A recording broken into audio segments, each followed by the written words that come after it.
right, y'all. We are now live and ready to go. I am joined by a partial crew of the Apollo Detectives by Mr. Marcus and Mr. Bob Williams. How are you, gentlemen? Doing well, thank you. Yeah, doing well. Thanks. Thanks for having us on the show. Awesome.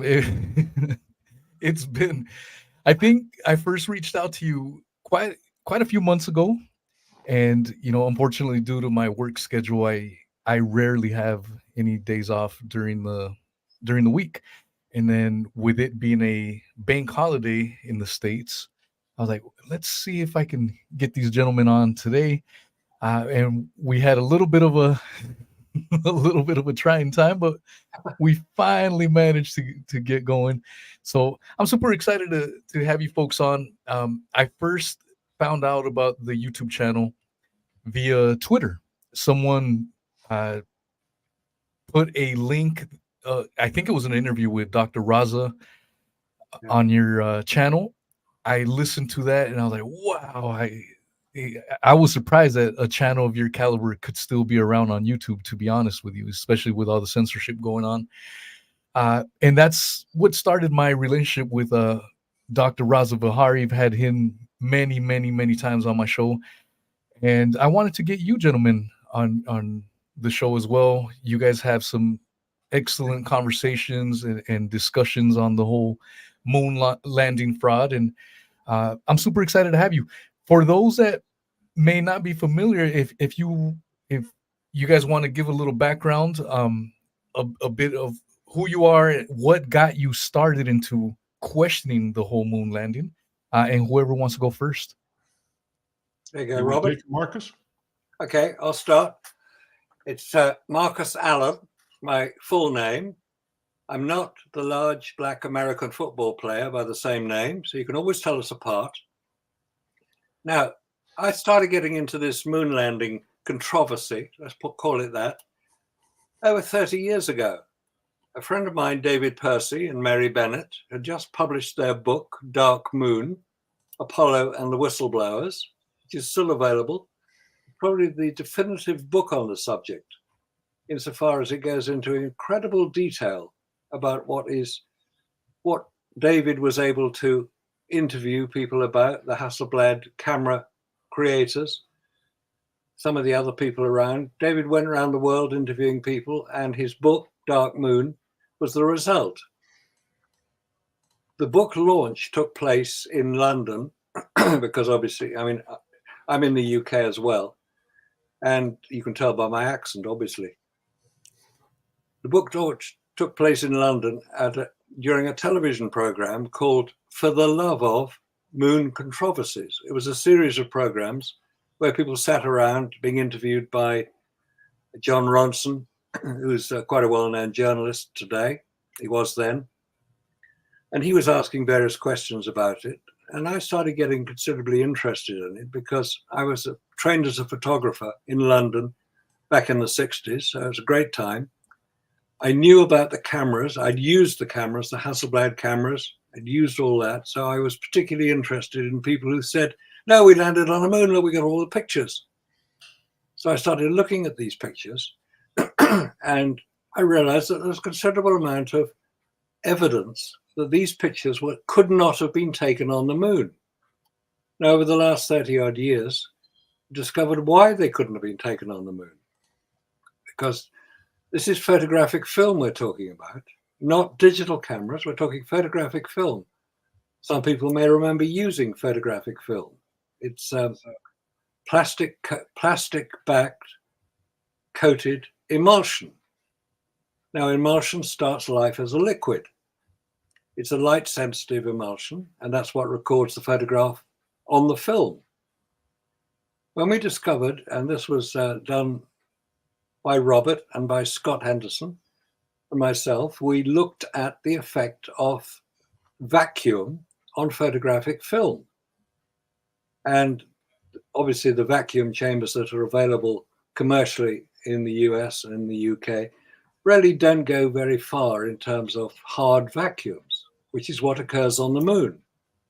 And in terms of the vacuum levels, we discovered that vacuum level on the moon is thousands of times greater than the vacuum chamber could produce. But the results in the vacuum chamber, the experiment conducted by Robert, which you'll probably discuss, demonstrated conclusively that photographic film is seriously affected by vacuum.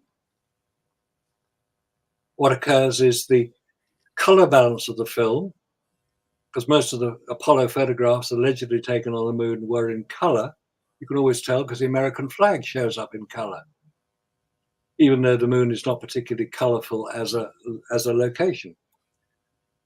The test that we did showed that the color balance of the film was affected by the vacuum.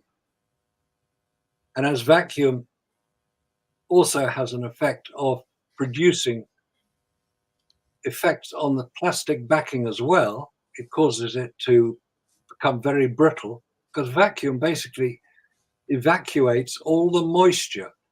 That's what vacuum does.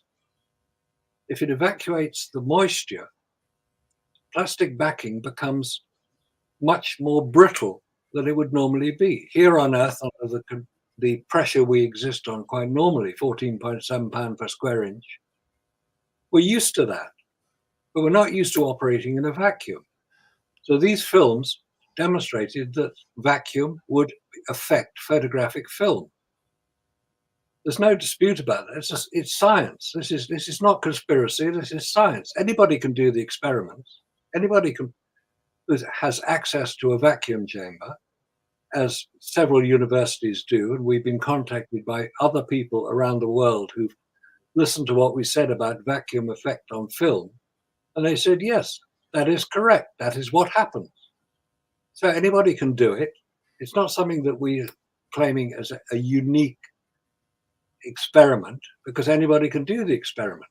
If you do the experiment, you will find out that photographic film, which is used on Apollo in the film camera, excuse me, in the film cameras and in the still cameras, the film is affected by the vacuum to the extent that it is seriously damaged.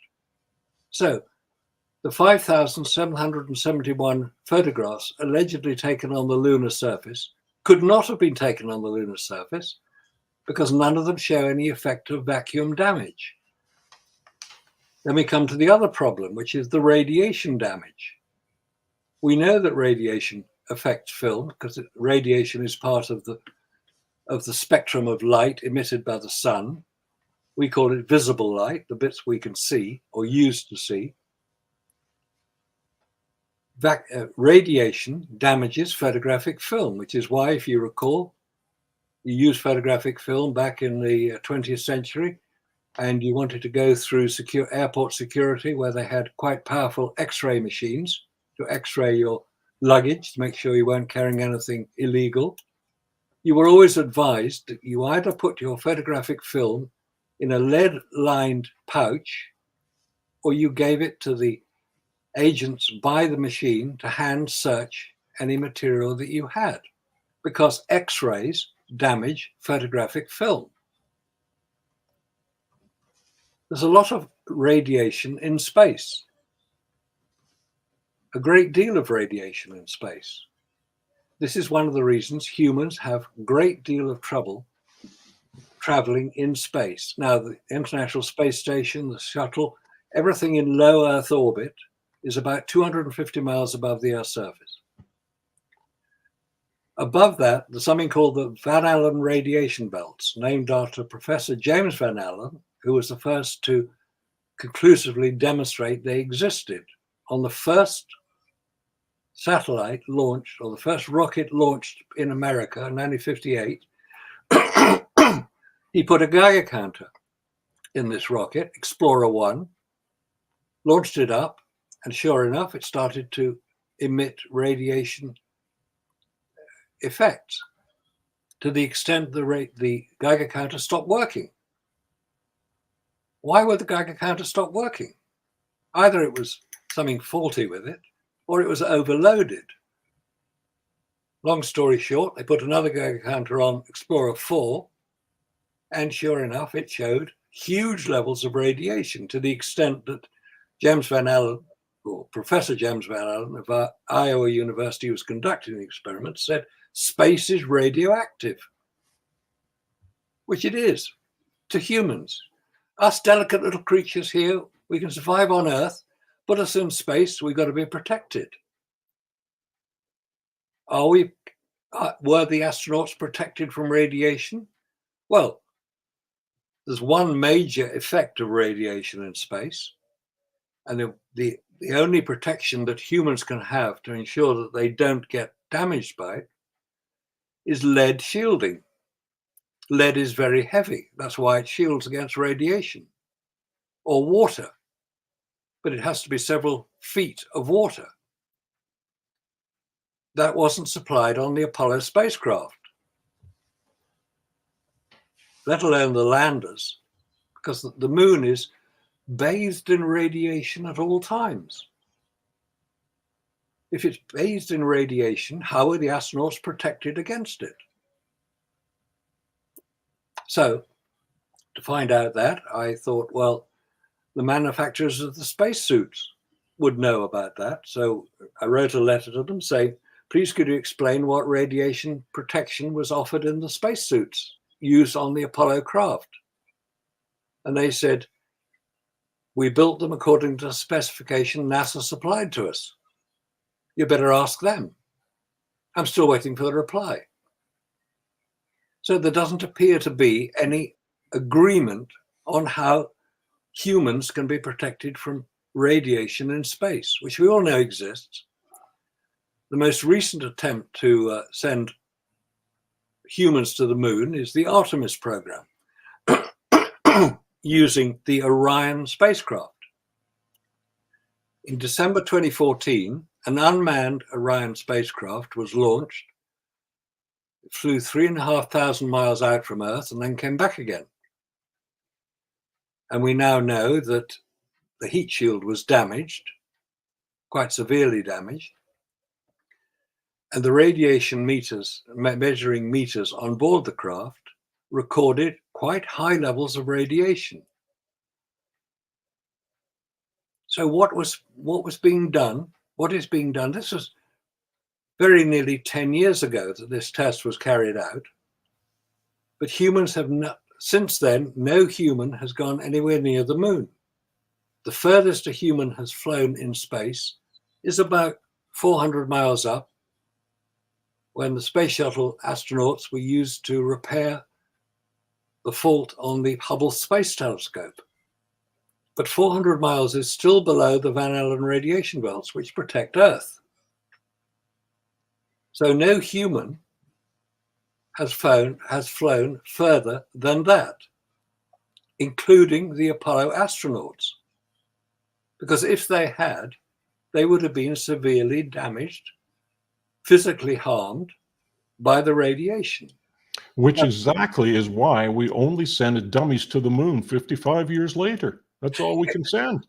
Yes. And that's what you call progress. Well, those dummies are called Helga and Zohar. Oh, yeah, but don't forget, you had the test dummy as well, sitting up in the front. You had to have somebody driving the ship. You do it. Oh, yeah. So what protection were they being offered? It's you see, this is where the problems arise, because everybody's seen the Apollo moon landings. You've all seen it on television. Well, I watched it on television back in London in 1969. And I thought, what a wonderful achievement. Incredible. Humans on the moon. Who would have thought it? It's almost like science fiction. 50 years later, it was science fiction. It never happened. This is one of the major problems that the Artemis program has. They cannot afford to admit that Apollo was faked. Because if they say we can't go to the moon because of the radiation, the first question anybody will ask is, well, how do you do it on Apollo? And then the whole can of worms gets opened up, because they didn't do it on Apollo. They didn't send astronauts to the moon. They didn't dare send them. They went into low Earth orbit. You look at the Russians. They said that they would not send anyone to the moon until they solved the problem with radiation. So here we go again. It goes right back to the radiation problem. There has to be something wrong, because look at what's happening now. A private company sends a probe to the lunar surface to try to obtain more data on radiation, so that when they do finally send the astronauts to the lunar surface, they'll know what they're dealing with. Well, listen, people, we did this 55 years ago. As a matter of fact, James Van Allen did this 65 years ago. Yeah. And when he sent up these, they were actually called raccoons. When he first sent up the test package, that was on a rocket. Then he started sending up these little packages called raccoons. They were rockets that were attached to weather balloons, basically, and they were launched off of the Navy ships. So they were so concerned about this radiation that they kept testing and testing and testing. Well, it's 65 years later. Why don't we have all of that data compiled by now? Why are they sending these probes back to the lunar surface to attempt to find out what the radiation levels are there? Well, guess what? Here's another thing. Look at all the test packages that they left supposedly on the lunar surface from Apollo 11, not 13, can't count that. They didn't make it there, but all the way through to Apollo 17. There's test packages there. There's radiation detectors there. There's moonquake detectors there. Why aren't those detectors detecting what's supposed to be put there 55, 60 years ago? And now we're sending probes back again for more radiation testing? You see, this makes no sense at all. And another thing I would like to know is, have any of those spacesuits ever been ballistically tested with one of those rail guns? I have never seen that yet. As a matter of fact, the video that was just released on Apollo Detectives shows exactly what happens to grains of sand when they're fired through Kevlar. And this is the material that they're placing in these new Orion spacesuits. So it doesn't do a very good job, I can tell you that. There's so many holes to the whole, I call it the NASA fairy tale. And it's just like many other events that are shrouded in lies as well. Once you start, you can go down a variety of paths. It's not just one path that you have to look at. I mean, you could definitely focus on it, but when the whole thing is a sham, you can pick this path or that path, and the whole story just crumbles. I believe the moon myth for the longest of times. It wasn't until I started questioning certain things in the government that I started looking deeper into the moon landing. You know, I avoided it. I had heard, you know, when I was 19 years old, I took a trip with my father down to Mexico, and we drove. It was a 40-hour one each way drive. Wow. And I remember when I was 19, my dad, you know, we were talking about his grandpa, which would have been my great grandpa. He died in the 1970s, I think 1978 or so. And he died thinking that the whole moon landing was horse crap. And when I was 19 years old, I was like, oh, silly grandpa. Of course we made it to the moon.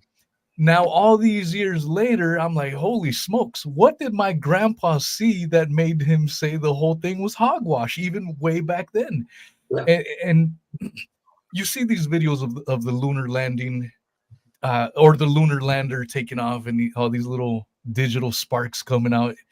And or you see when the lunar lander is supposedly ready to make its landing onto the moon. Shrapnel cannon. Yeah, it's the shrapnel cannon. That's what we call it in Hollywood, a shrapnel cannon. That's what you're seeing being ejected from underneath the Apollo 17 limb when it takes off. Yeah, it's truly fascinating. I've had, you know, like I mentioned, Dr. Raza on quite a few times, and you know, the last time he was on, he wanted to make a point about the amount of radiation out in space, because a lot of people don't focus on it, or they talk about the Van Allen radiation belts, but then NASA apparently has now said, well, it depends on how you go in and the length of time you're going through the radiation, and all that is hogwash, because it's just too severe to get past. And he also recently showed a video where this NASA apologist is talking about the amount of rockets needed to launch one rocket into the moon. First they said it was 3 rockets, then it was 5 rockets, then it was 8 rockets, then it was 12 rockets, and now the number has jumped up to nearly damn 20 rockets to launch one rocket.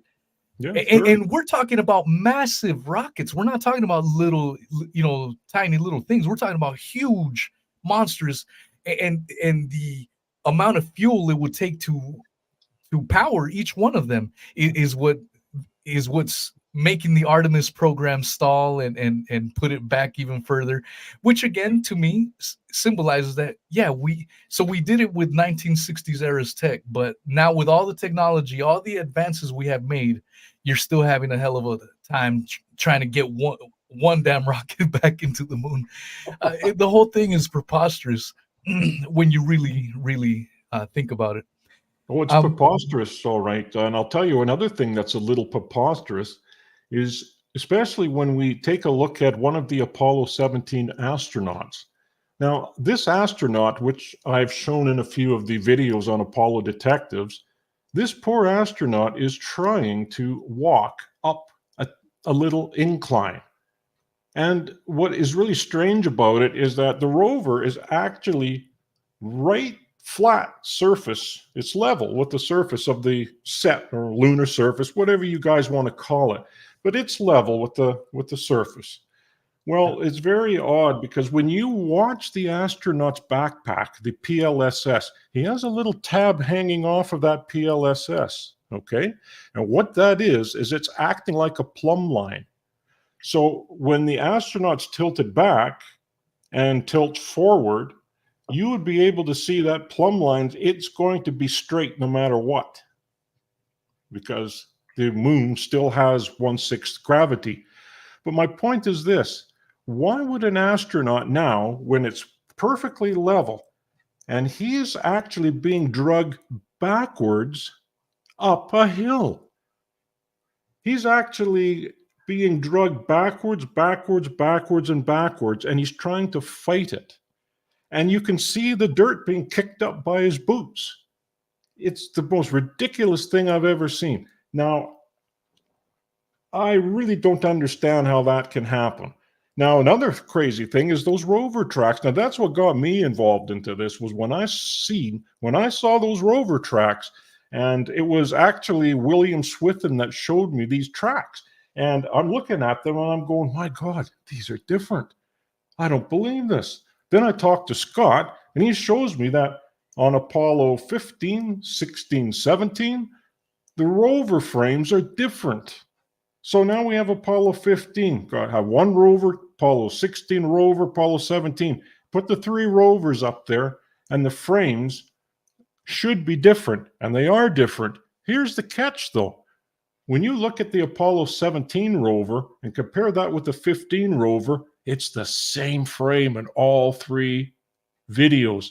And all 3 missions, the same frame is being used. It's the Apollo 15 rover frame. What is it doing in Apollo 16 and Apollo 17?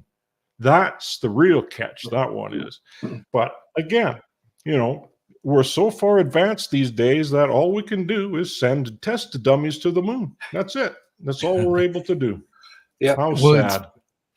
Yeah, I showed Dr. Raza that article by Reuters that came out, I think in 1998 or something along those lines, and where they admit to destroying or reusing over 200,000 of the original NASA tapes. Yeah.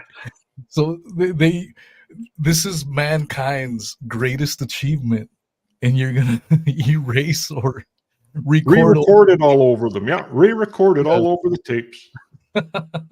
Well, except that, of course, it wasn't mankind's greatest achievement. It was mankind's greatest fake.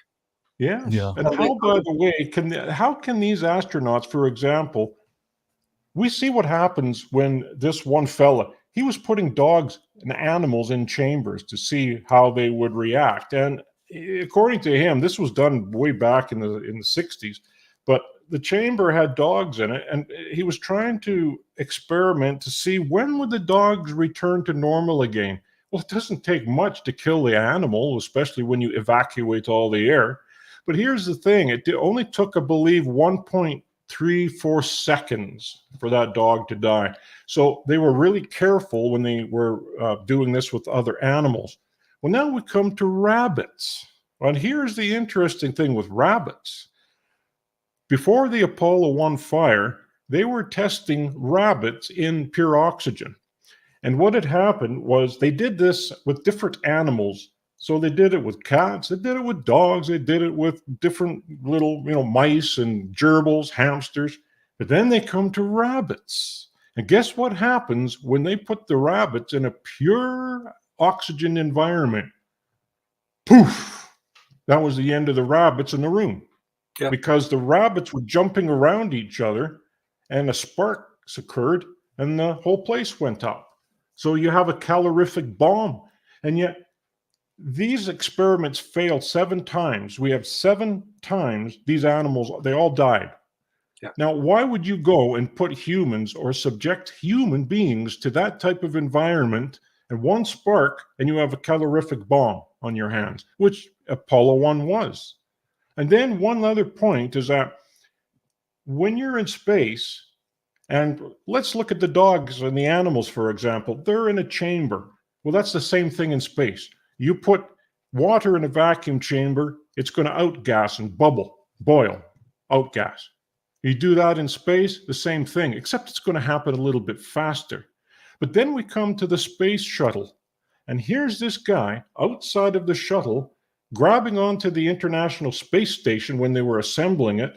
And he's working out there. And guess what happens? He gets a little hole in his glove. And we're looking at this and we're going, my God, that's quite a, 1/8 of an inch hole that he had in his glove. And yet he was out there working on that station for 10 hours. You've got to be kidding me. And then we have this other incident on the ISS not too long ago. This was about 6 months ago. And they had a little rip in the outer coating of the glove. And it was an emergency. They had to come in right away. And yet this guy can stay out there for 10 hours with a hole in his glove, with an 1/8 of an inch hole in his glove. I don't think so. Like, again, these suits are magic. So then we come to the Sandusky chamber, right? We could take that chamber down to 10 to the -6. Now that's about just under where the space station is. That's 10 to the -7. We come to the Sandusky chamber. Why haven't any of those suits been tested in that chamber? Because if anything, that is going to replicate the vacuum of space closer to where the ISS is.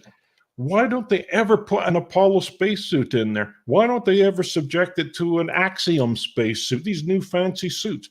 Why doesn't Elon Musk put those flight suits in there and test them? Oh, well, we did do that, but where's the evidence? There's no data on any of these suits. So if you're going to do something like this, you don't take your spacesuit and test it in a swimming pool like they always do.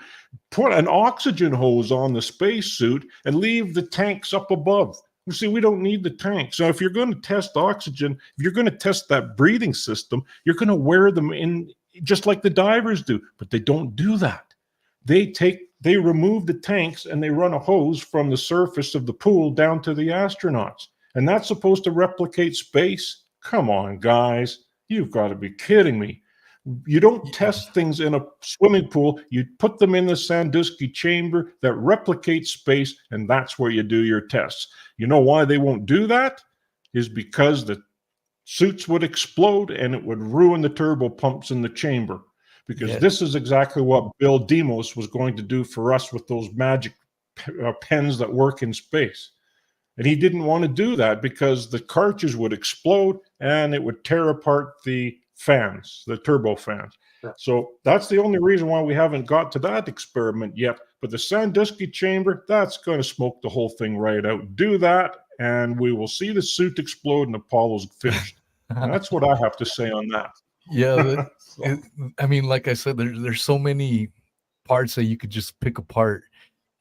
and destroy the whole myth. One of the books that really that I that I listened to was by the late great David McGowan. He was an independent journalist, and his book on it, because he was a journalist, and so he came at it from a photographer point of view, and breaking down, similar to what Mr. Marcus did, at the very beginning of the show.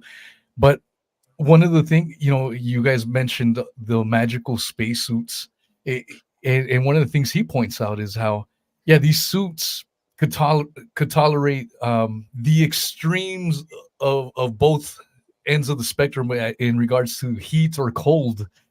you know, these magical spacesuits that apparently the technology was lost for that as well today. I mean, we don't have any jackets that can um or suits that can keep us, safe from even the earth's extreme temperatures, which are minuscule to what's out there in space. And again, it's just more lost technology. All these great achievements apparently get can't be replicated, but they got them right the first time around, way back in the 1960s. It's truly fascinating. um Yeah. did you it looks like you read a little bit about that book, Mr. Marcus, for David McGowan. Yeah. What did you think of that? That was Wagging the Moon Doggy. Yes, I have that on my podcast. So if anyone's listening to this for the first time, if you go to my Spotify and just search David McGowan, I have a lot of his pieces of work. I have the Abraham Lincoln audiobook as well.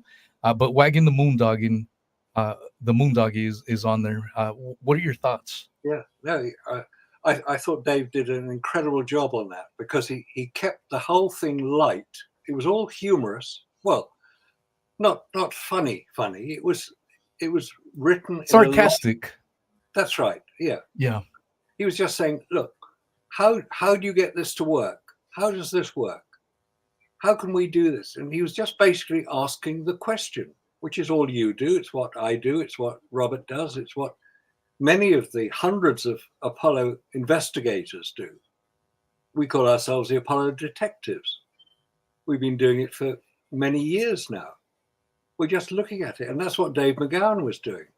But he does it in such an amusing way that I think there's 20 plus 22 chapters in his book, something like that. And he looks at various aspects of it. And it was a distraction to him from writing about Laurel Canyon, which is north of Los Angeles, where all the musicians lived. He was talking about that. And he made some very interesting connections between musicians and the intelligence services.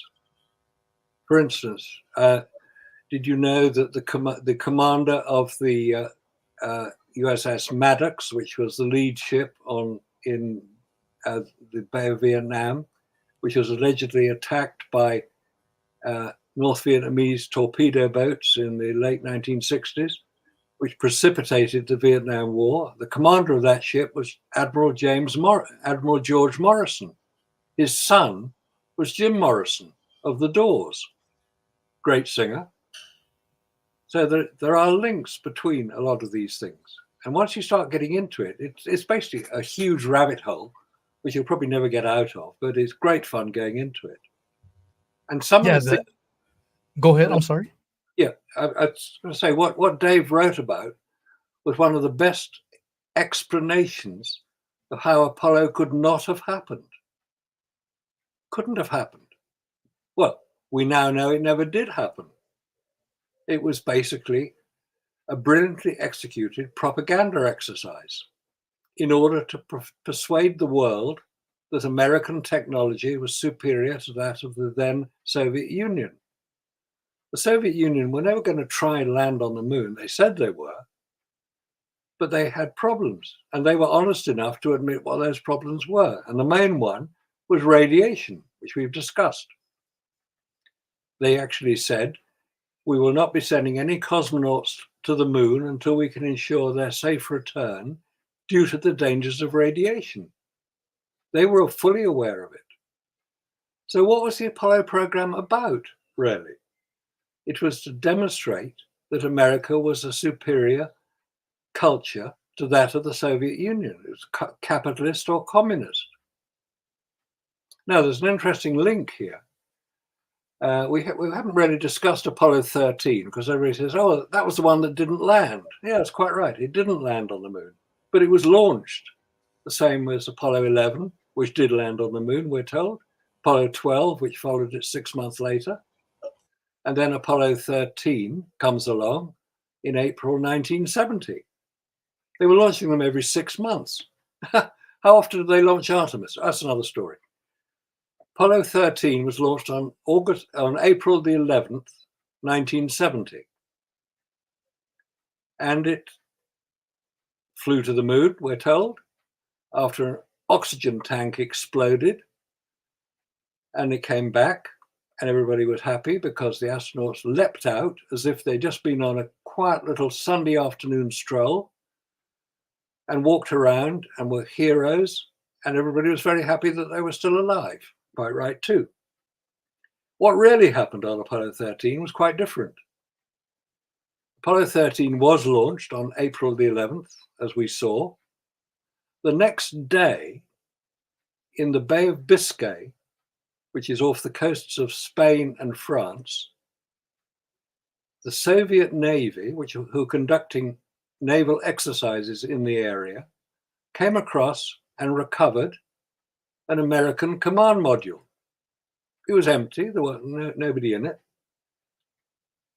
They hauled it on board their ship and they took it back to their port, their home port, Murmansk in northern Russia. And 6 months later, the USS Coast Guard cutter Southwind was visiting Murmansk on a courtesy visit, goodwill visit, which is quite common. And they were handed this capsule, Apollo capsule, which was recovered from the Bay of Biscay, because the international law says that if you recover something from another nation's space program, you return it to the nation that originated it. So they did, and it was taken back to America on the Southwind, and it was put on display at the Grand Rapids Museum in Michigan. There's a problem with that. There's another Apollo command module from Apollo 13 on display in the Kansas Cosmodrome. Which one is the real one? Why are the two command modules? That's where the astronauts were traveling. Why are the two on display from Apollo 13? It's the only Apollo mission that has two on display. Well, we could go and have a look at the one at Grand Rapids and see what the difference is. No, you can't. It's been sealed until 2076, the 300th anniversary of the founding of America. So you can't look inside it.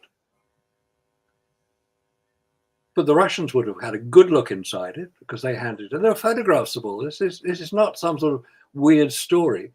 It's a real story with photographs to back it up of the American command module on the dock in Murmansk being handed over by the Soviet Navy to the American consul staff who had agreed to take it. It was put on board the Southwind, which incidentally had its 4-inch gun, which is normally on the front deck, the front part of the ship. That gun was removed from the Southwind before it went to Murmansk. So the idea that it was a surprise handover is a bit of another part of the fairy story, because they knew exactly what they were going to be collecting. An American command module. It was too big to go inside the ship, so they had it on the front deck. And there are pictures of it on the front deck. So why did Apollo 13 abort its mission to the extent that the command module landed up in the Bay of Biscay, which is where it would have landed if it was off course? Normally, flying on a equatorial orbit, which is what most of the command modules did, they would go across Africa and India and so on round over South America back to America. That's an equatorial orbit. Oh no, they said it went on a polar orbit. No, it didn't. You can't just change direction in a spacecraft. They don't have steering wheels. You go where you're pointed. You can alter your trajectory. That is possible, but not the direction. If you launch from Florida, you fly out over Africa.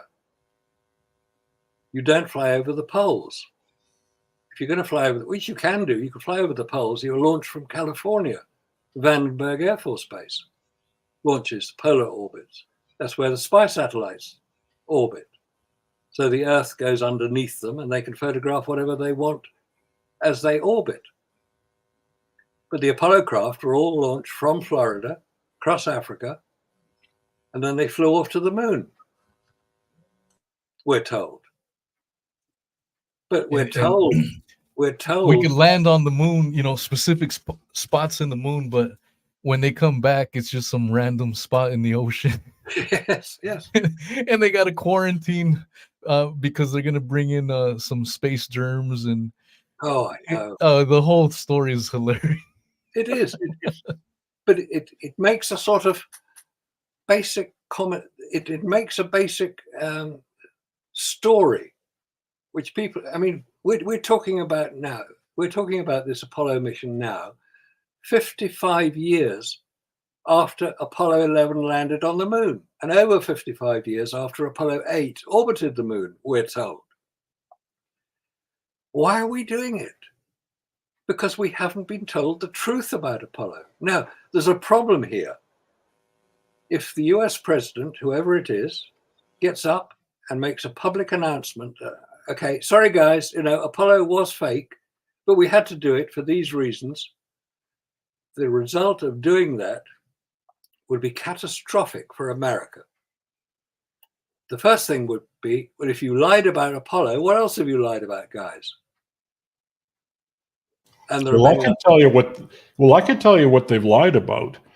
We take a look at this dosimetry chart here from the U.S. manned space flights, and what do we see? Well, we look at Apollo 12, and we take that data and put that against a Skylab 2. Remember, Apollo was claimed to go through the Van Allen belts and right onto the lunar surface. Well, Skylab 2 was well below the Van Allen belts. But this is what we get for readings. Now, does this make any sense to you people? Apollo 12, 0.57 milligrays, and Skylab 2, 0.54 milligrays. Now, how is that possible? Now, you'd think Skylab 2 would be much, much lower, wouldn't you? Because it's below the Van Allen belts. Apollo 12 only has 0.57 milligrays. Well, one of these should be higher, or one of them should be lower. There has got to be a big difference here, and we don't see that. And that goes the same for Skylab 3. It only is 0.65 milligrays, and Apollo 10, 0.60 milligrays. That's the daily dosage, never mind the mission dose. That doesn't count right now. We're talking about the daily dose here, because the guys on Skylab were there for longer than the fellows that were on the lunar surface. So again, why are these two the same? Good point. That's the kind of questions you have to start asking yourself. Yeah. And they published this. This is right from the dosimetry data from the U.S. manned space flights program. So again, you have to ask yourself, what on earth is going on here? I think what is going on is quite simple. NASA do not dare admit any failure of Apollo, because then Congress would cut their funding immediately. They would basically go out of business. They would be the laughing stock of the world. When you've spoken to Dr. Raza Vihari, who works in the Chinese Space Agency at the moment. He's American, so he knows exactly what the stories are. And he says nobody in China believes that Apollo was real. We also now know that the Soviets, or the Russian Federation, there are people now speaking out about the same thing. They're saying, Dmitry Rogozhinov, he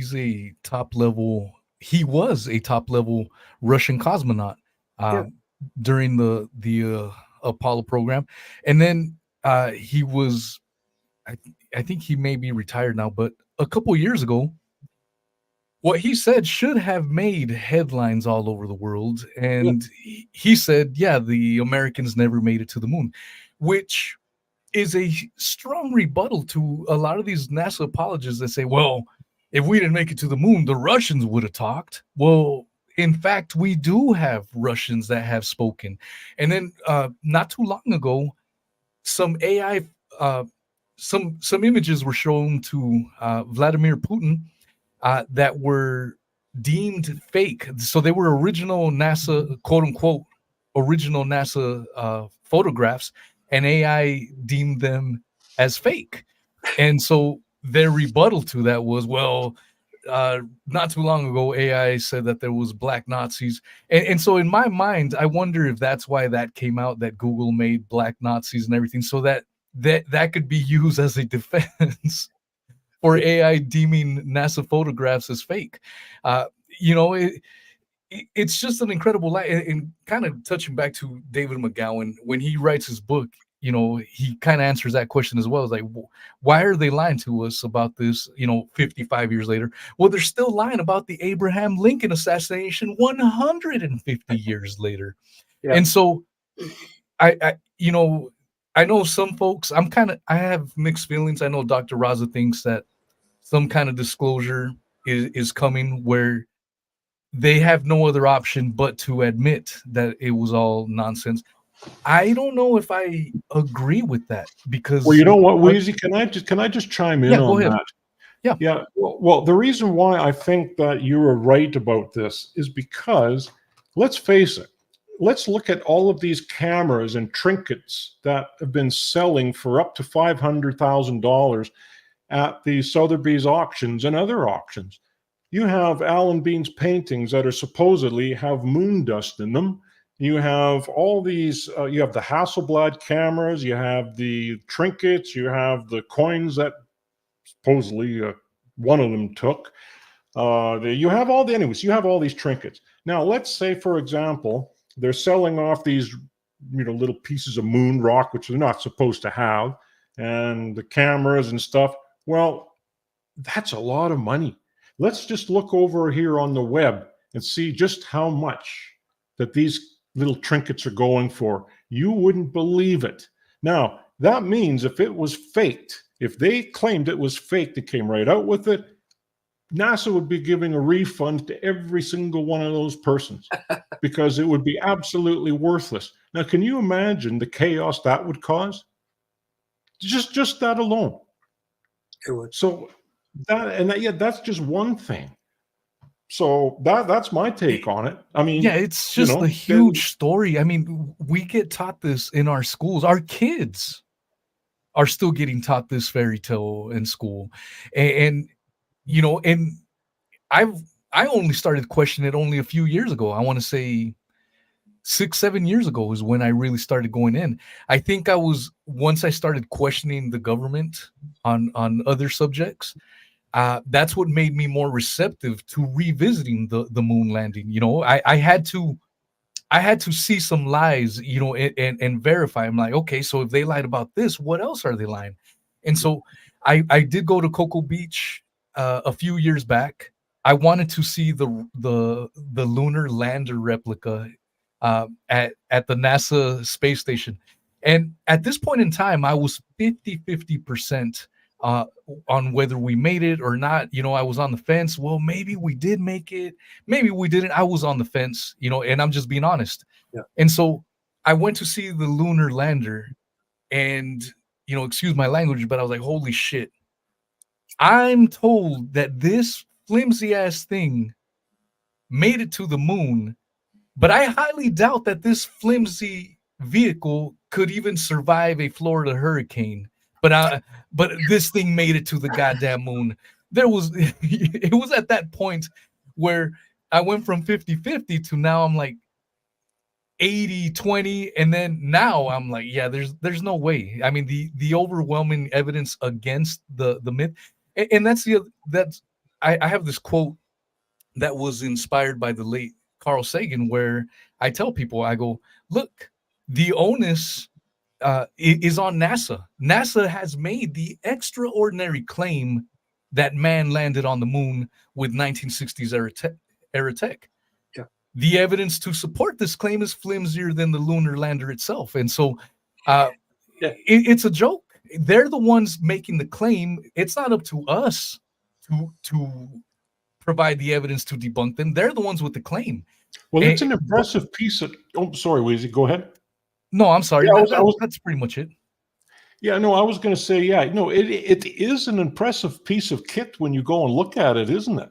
So it kind of makes you think, well, did these guys really do this or not? Then you start looking into it. And especially, let's go to the engines, for example. Look at all the engines, the Raptor and the other one that Musk is putting out right now.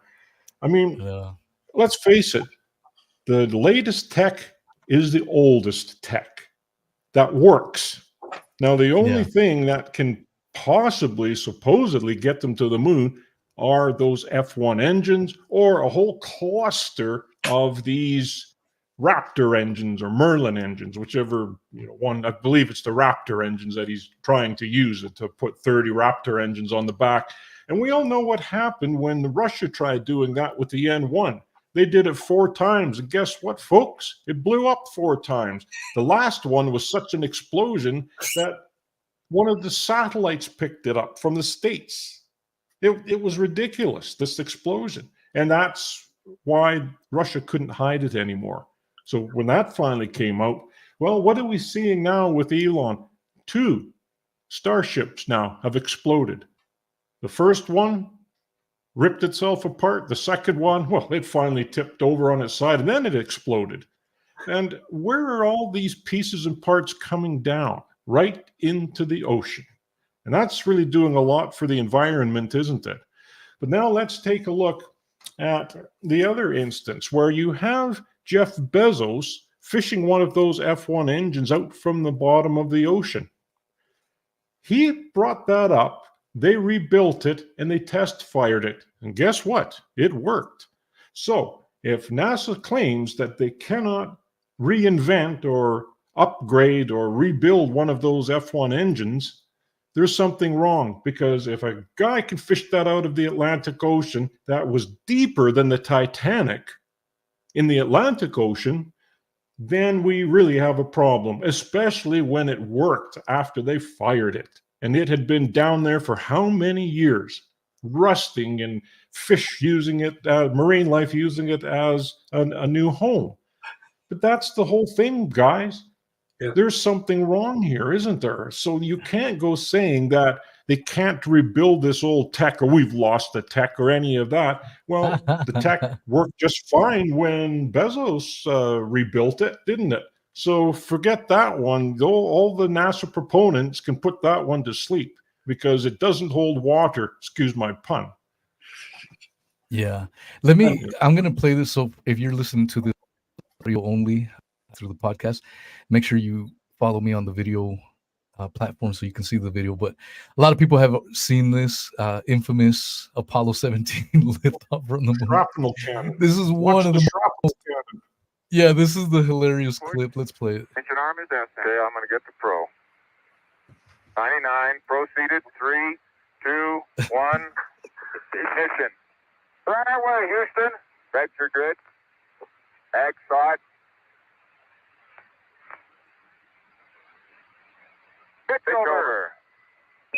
They forgot the cameraman.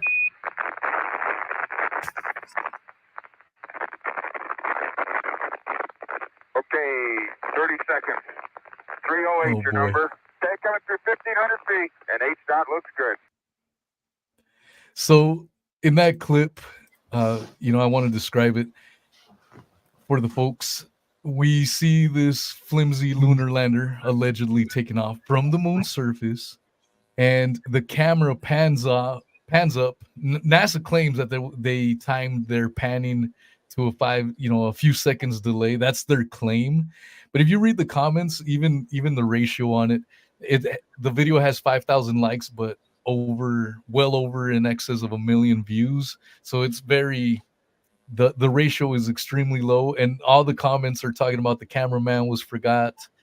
and the digital sparks. So it is encouraging. And when you look at a lot of these NASA videos on YouTube, another thing you will notice is how they turn off their comments, because people will tear right into the fairy tale. So instead of dealing with that, they just shut off the comments and practice censorship that way. But here's another just this last little. This guy's going in through a replica of the lunar lander, of what it allegedly. Okay, I'm sorry. So this guy. Yeah. Is Wheezy? Oh, sorry, you were lagging a little bit. One thing I would like to mention, that inside of that door where Buzz Aldrin was kneeling down on the Apollo 11, you'll notice when he swings this camera around, there's panel there. See the panel that's right above the door there?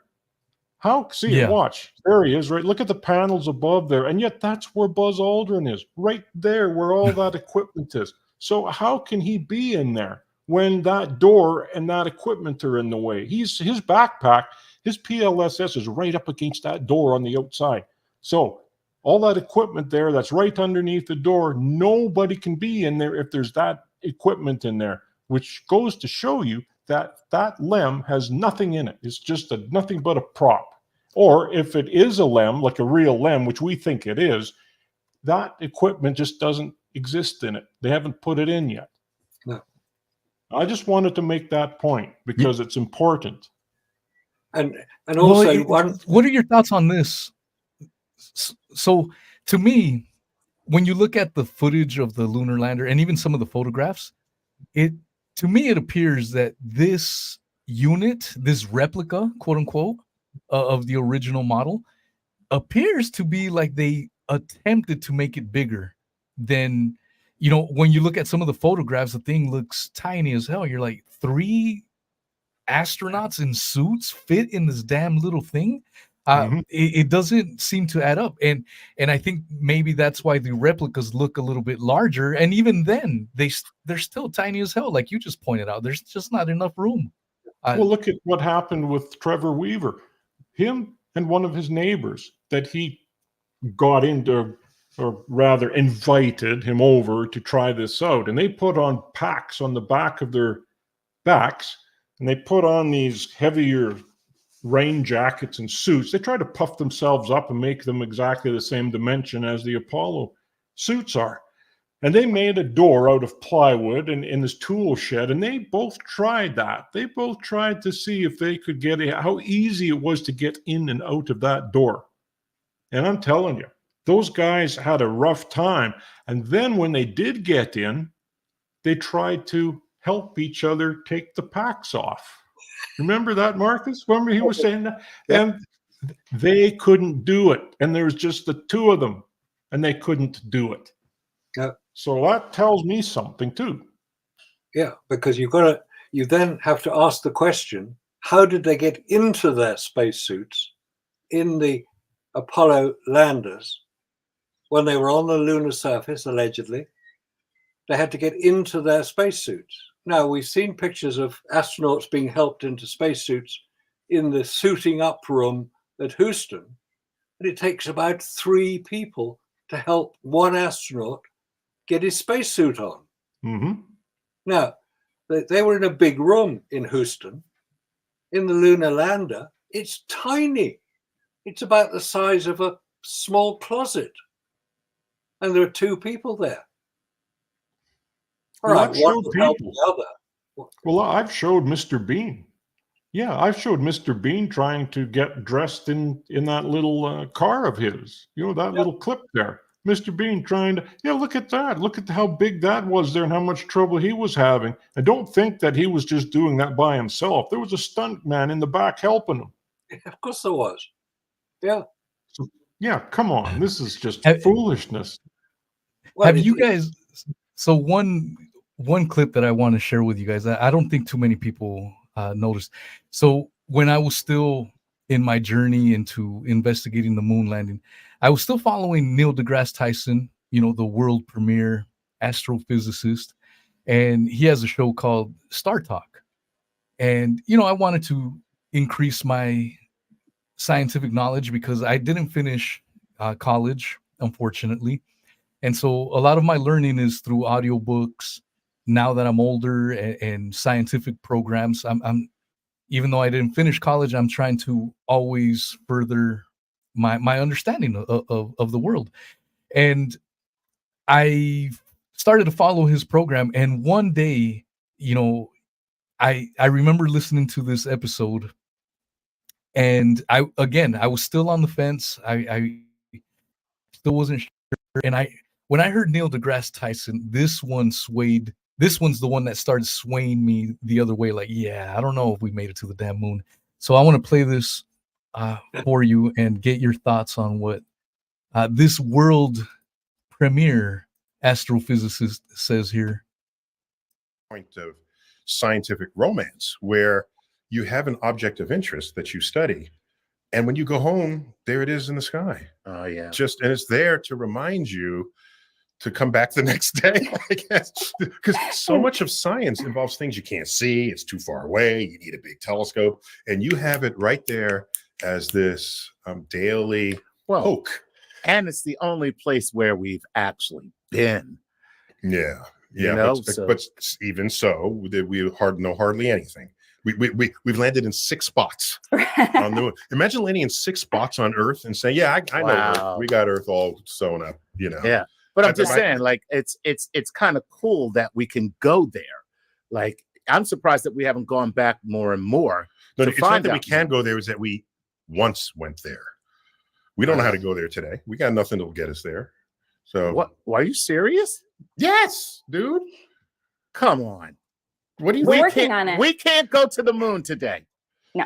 That's why, for most of the last 40 years, the comment, we can go to the moon, but we can put a man on the moon, we can't. And the answer is we actually can't any longer put a man on the moon or anybody on the moon. Yeah. Okay. This show has depressed the hell out of me. Okay. Well, no, Raquel is here to sort of. That was one of those. Says it all, doesn't it? That was one of the moments for me personally, when I was on the fence. Maybe we did, maybe we didn't. When I heard him say that, I was like, holy shit. Yeah, we didn't make it. I mean, here we have this guy admitting that we can't make it today, with all the advances in technology we've made in the last 55 years. That was one of the ones that really, really pushed me over the edge. What are your thoughts on that, on hearing him say that? Interesting point, that, because I got the impression that Neil deGrasse Tyson was forcing himself to say the things he was expected to say, but he rather changed. What's the word? Anyway, he then said, "Well, we can't do it today," which is correct. We can't do it. We haven't done it today. We've tried. We've launched a few rockets. They've exploded. We haven't done it today. So maybe he is getting a little bit questioning that what he thought was real. Oh, we landed on the moon 6 times, 6 different places. I mean, he was fairly dismissive of it, which is very interesting, because he's the one who most people claim, well, Neil deGrasse Tyson thinks that we landed on the moon. It must be true. He's an astrophysicist. Look, he's an important person. Yeah, maybe he is an important person in the astrophysics world, but not in the lunar landing world. He's just got to say the things he's expected to say. But now more and more people are starting not just to question it, but to openly state that it never happened, as we do. I would say it does not happen. Prove me wrong. I've been saying that for 30 years. If we landed on the moon, where's the evidence? I believe in 3 things: Father Christmas, the Tooth Fairy, and the Easter Bunny. For everything else, I want evidence. Where is the evidence? And then the first piece of evidence people come up with is, well, there were 400,000 people working on the Apollo program. How could you keep them quiet? Well, for a start, that's a very stupid thing to say. You don't keep 400,000 people quiet. Yes, 400,000 people did work on aspects of the Apollo program. But given that those 400,000 people, and don't forget their families as well, so let's say we're talking about 2 million people who had direct input to the Apollo program, we include their families and their close friends, that's a lot of people. But they were working right across America, from Washington State, where Boeing were building the rockets, down to California, where they were building other things, across to Florida and to Texas. Florida, where they launched it, Texas, where they were controlling it from, up to New York, where they were building the spacesuits, which didn't work. So it's right across America. Now, to say that you can't keep 400,000 people can't keep a secret is correct. They can't. Why should they bother? They didn't know any of this. Those 400,000 people were doing the very best job they could in the little areas they were working in. They were building compartmentalization. Correct. I don't know if I said it correctly, but yeah, that's what it was. Everything was, compartmentalization. But what people think that happened was all these 400,000 people or more are all in the same room together, or on the same base, or sitting somewhere in NASA's coffee room. They don't realize that the entire country, people all over the country, are the ones that are working on this.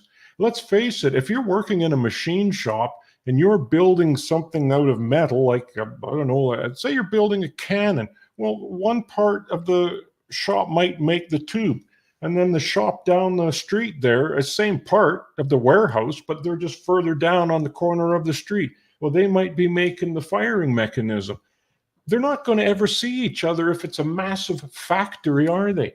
I mean, if you have thousands of people working for you, that's not going to happen. So now picture all these people that are spread out all over all of the states. I mean, you have to look at it that way. You don't have 500,000 people that are sitting in one single place. And I think a lot of people, think that. And right, this Missy T, the Manhattan Project, was exactly right. Yeah, exactly. And not only that, though, but being in the film industry, you have to sign a waiver. You cannot even talk to your spouse about that movie that you're working on. That's how pretty much clamped down they are on it. How come not one of those blockbuster shows ever comes out before the movie hits the theater? Nobody knows about it except us, the ones that are working on it. And people say they cannot keep a secret. And she's right. Manhattan was a perfect example of that when you take a look at how the U.S. government compartmentalizes everything. They don't know, the fellow that's making the trigger doesn't know what the electronics expert's doing. The electronic expert doesn't know what the fellow that's making the plutonium or purifying the plutonium. They don't know. They don't know each other. They never met, and they never will. Well, yeah, the Manhattan Project is huge because it was well over in excess of 100,000 people working on that. Yeah. And they even made a fake town. And everyone living in this fake town had fake jobs. They were all part of working in the Manhattan Project itself, this top secret operation. And so when people try to say, well, someone would have spoken, and again, people forget about there have been whistleblowers on the whole space program. One of those being Thomas Barron. Thomas Barron worked, I believe, as far as the safety aspect, and he said, no, these guys are not ready to go to the moon in the 1960s. And he testified regarding that. And a short time later, a train derails and crashes into his home, or something so ridiculous. It was a tragic story. And then in modern times, what are happening to these Boeing whistleblowers? We've already had 2 dying in mysterious ways, so when you whistleblow, you suffer repercussions. Look what's going on with Julian Assange, and has been going on for well in excess of a decade. For simply what? For whistleblowing on the corruption in the military? Yeah, just showing what people deserve to see, what they were supporting, the Iraq War. But Thomas Barron, that was a very strange situation. That was because his car actually stalled right in the middle of that train intersection. Yeah. Now, which is very unusual. I've only seen that happen once on a police show in real life, where they took the woman and they put her in the back of the car once they detained her, and the car was parked right on the railway tracks. So crazy things like that can happen, but it's very rare, and even more rare for a vehicle to stall right in the middle of the tracks and you can't get out. There's no time to get out. Well, see, there's something not right there either. And unfortunately, his wife and daughter were in the car as well. Yeah. It was almost as if it was, if you blow the whistle, guys, this is what may happen to you. It was a warning. Yeah. I mean, in so many times we see these with these whistleblowers. I mean, Danny Casolaro, Netflix has just made a documentary, or a series, I'm sorry, on the Danny Casolaro, the Octopus murders. I don't know if you guys are familiar with that, but again, another person that blew the whistle on top level shenanigans happening, and he was found with his wrist slit. It was deemed a suicide, but yet he was able to tear right through his freaking ligaments. And then he had been working on his book project for well in excess of a year, and none of his work was found, where he decided to off himself. Again, anytime, it's a very, very dangerous thing to do, to blow the whistle on a lot of these things. And we saw that with the JFK assassination, how many people that were due to testify, with what's that attorney general,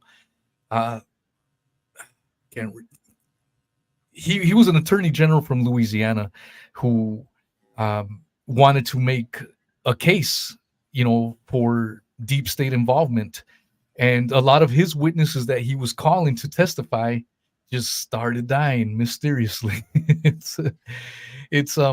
And again, I guess going back even in the Abraham Lincoln assassination, a lot of people know the basic story that John Wilkes Booth, whose ancestor is married, is Sherry Blair. A lot of people don't realize, Sherry,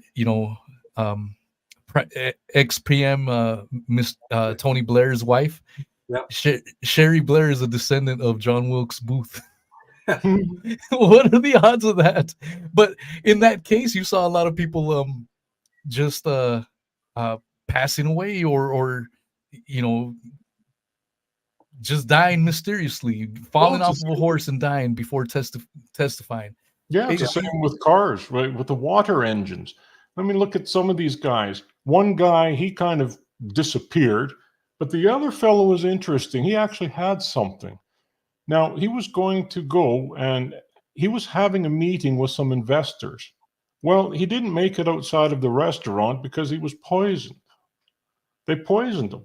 Somebody poisoned him. Well, slipped something into his drink when he was, Again, anytime something that can actually help people or help the planet, these people just vanish, or they magically turned up dead, or Murder Incorporated comes knocking at their front door. Yeah, it's the same pattern.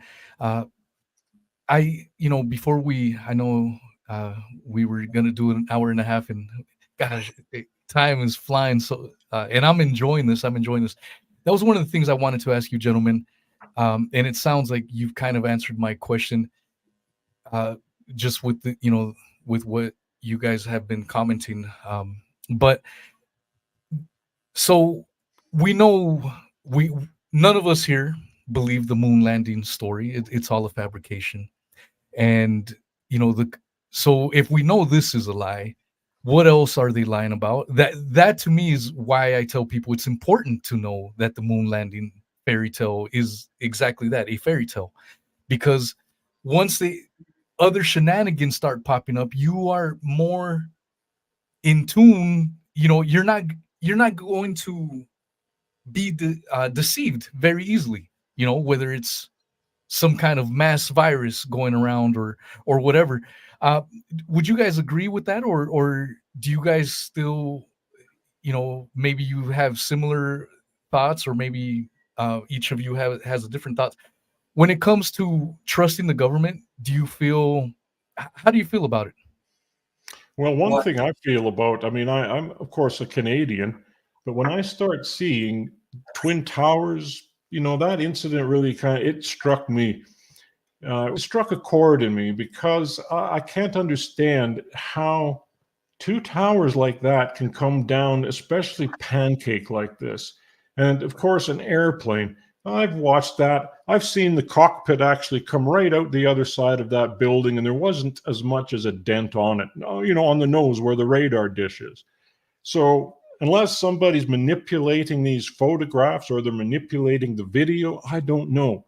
But there's been a lot of issues with that, and same thing with people coming out with nuclear bombs and that went off underneath. I don't believe that, because there would be fallout. You would have radiation. People would be getting sick. So it doesn't make sense. It doesn't add up to me.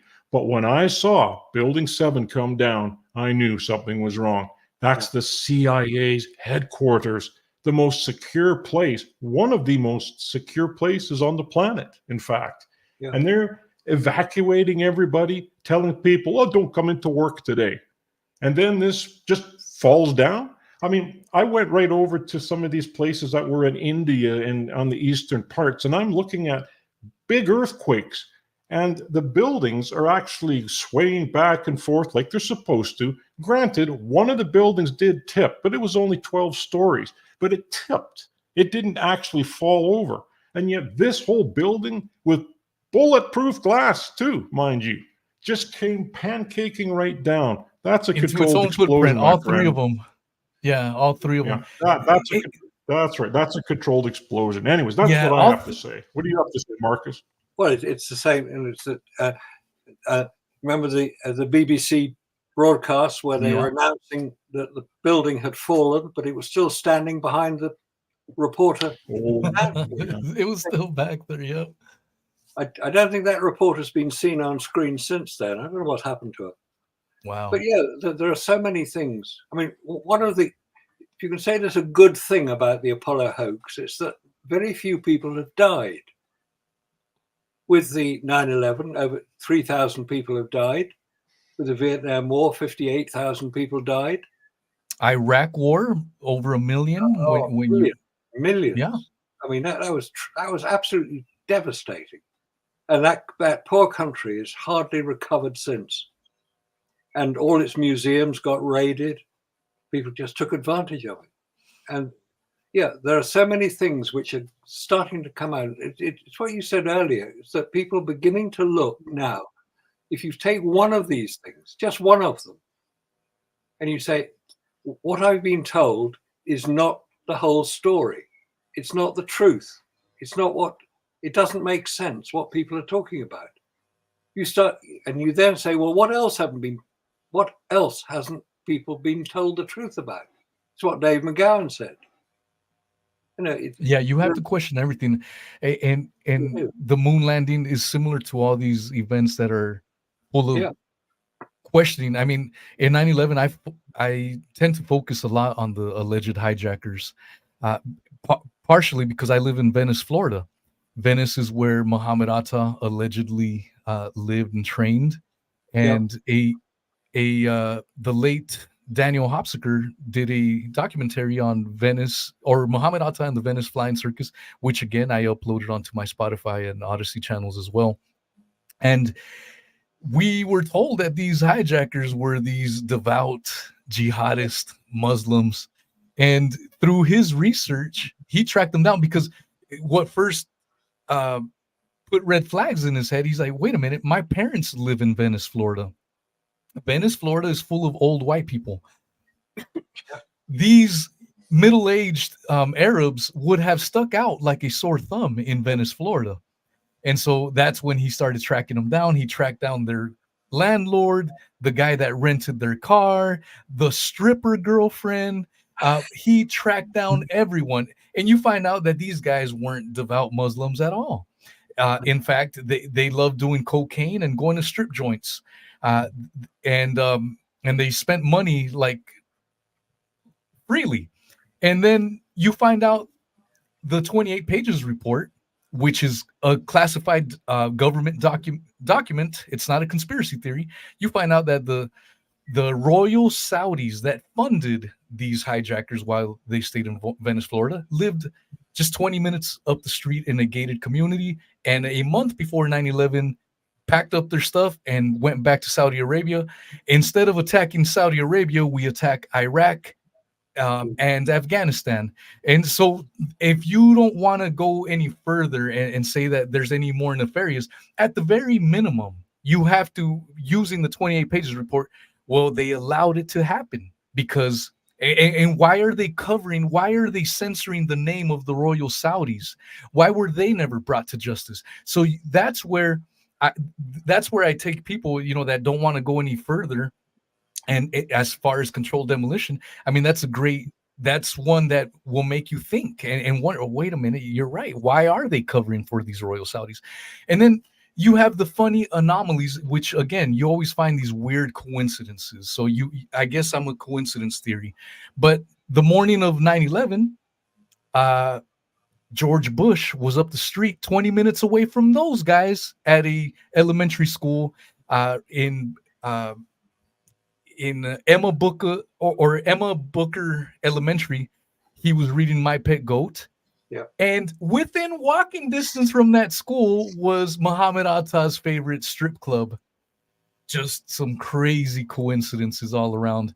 And that's the thing with all these events, you can focus on the controlled demolition aspect. You can follow the hijackers, follow the money, follow the insider trading that happened before, during, and after 9/11 with the airlines. So there's so many, and I've had engineers come on my show, doctors, engineers, architects come on, and they're like, yeah, the official story on those buildings is all a bunch of hogwash. So that was, I did, like I said, before I asked you these questions, I wanted to,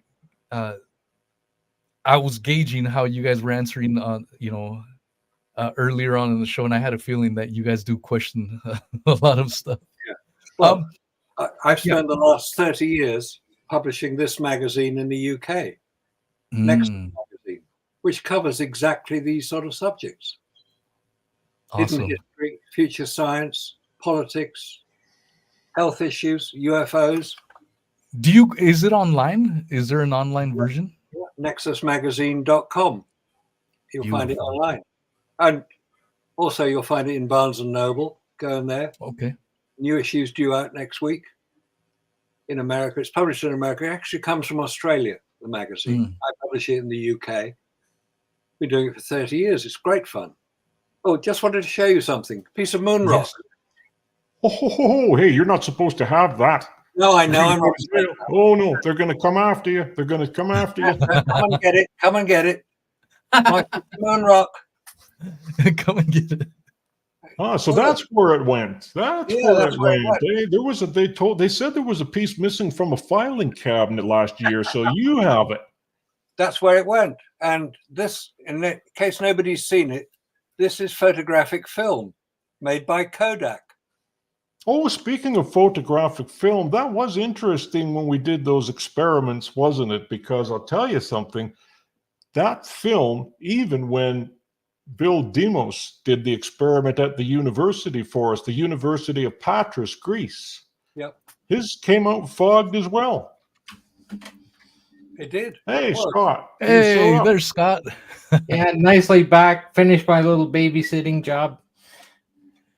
Yeah, I saw you popping in. Like, oh, it was a bit of an emergency. There's nothing I could really do about it. I'm sorry, guys, but no, you're fine.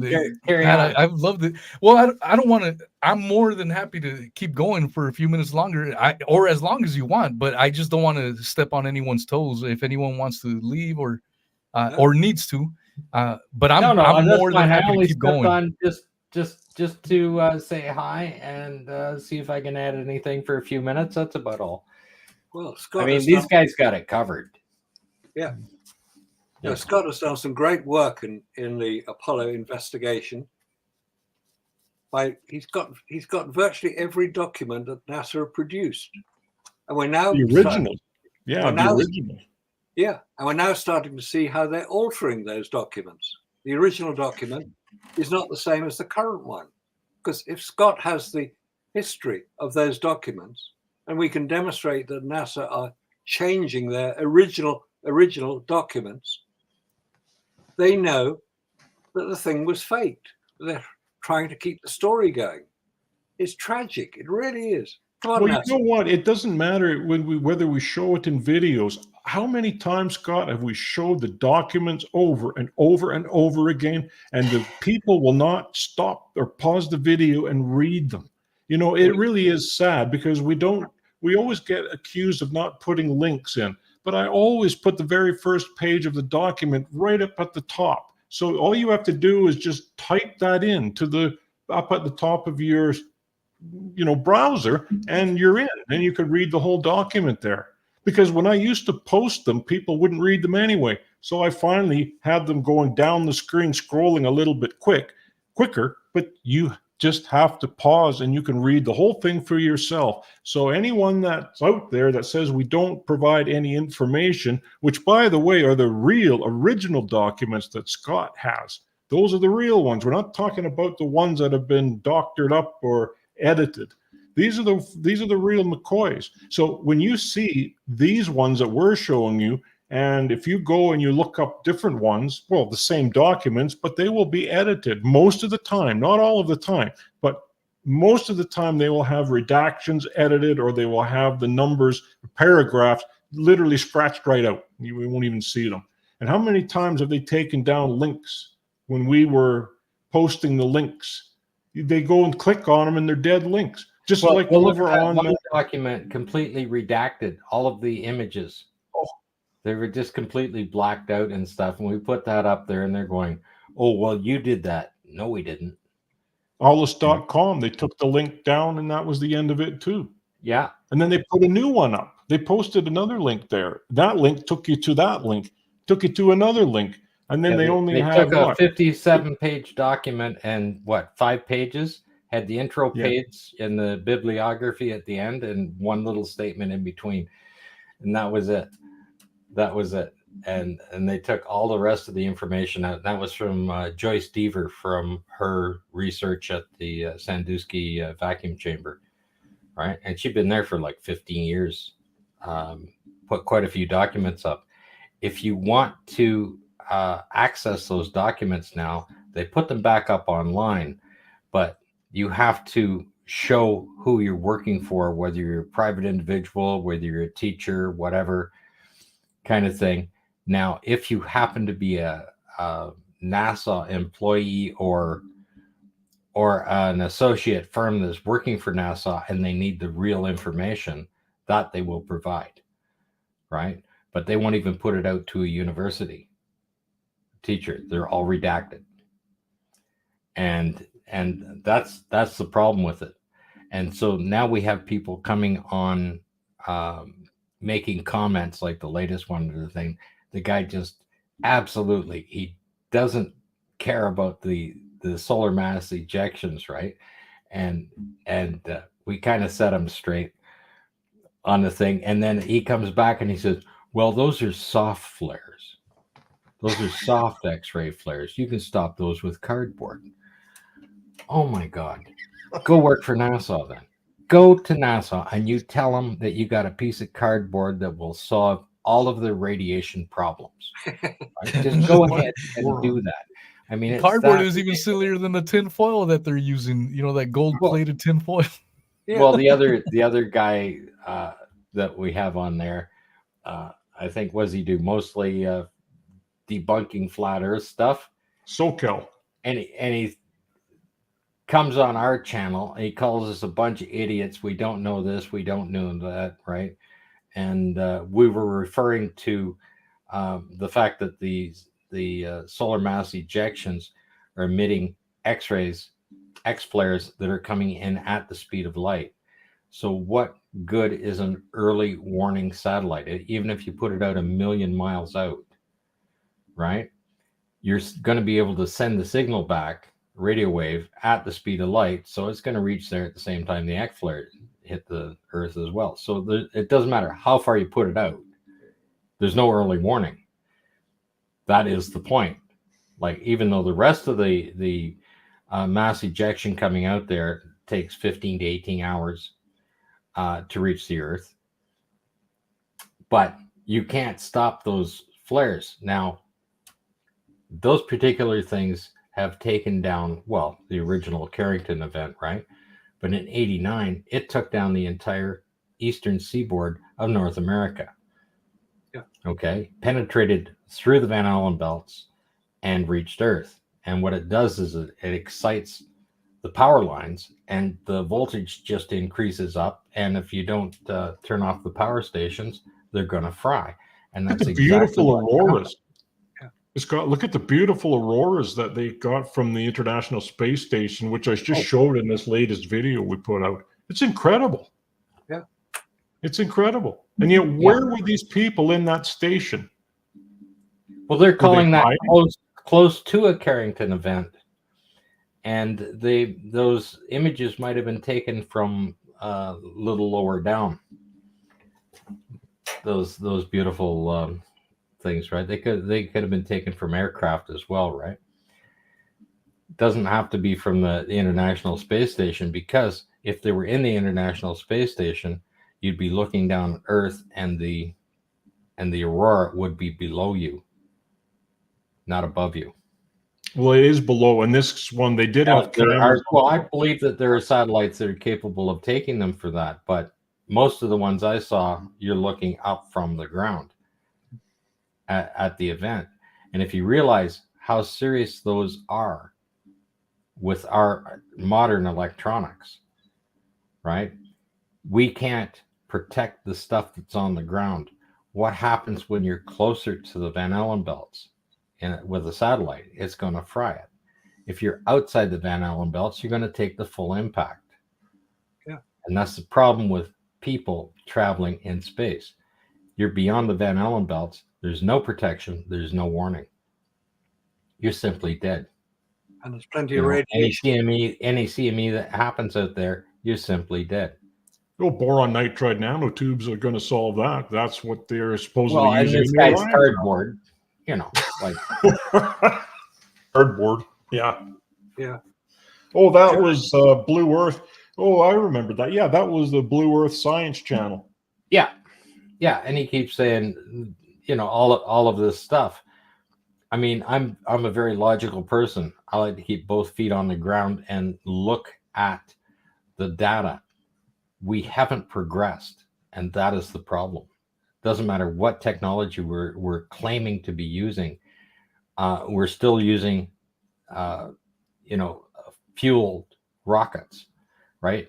The penalty, the weight penalty for the fueling systems alone on there. And even when you look at what Musk was doing, he put that one up there, using methane, and the engines are so hungry you couldn't reach orbit. No. It was 7.8 million pounds of thrust or whatever. Yeah, with no payload, and he couldn't reach orbit.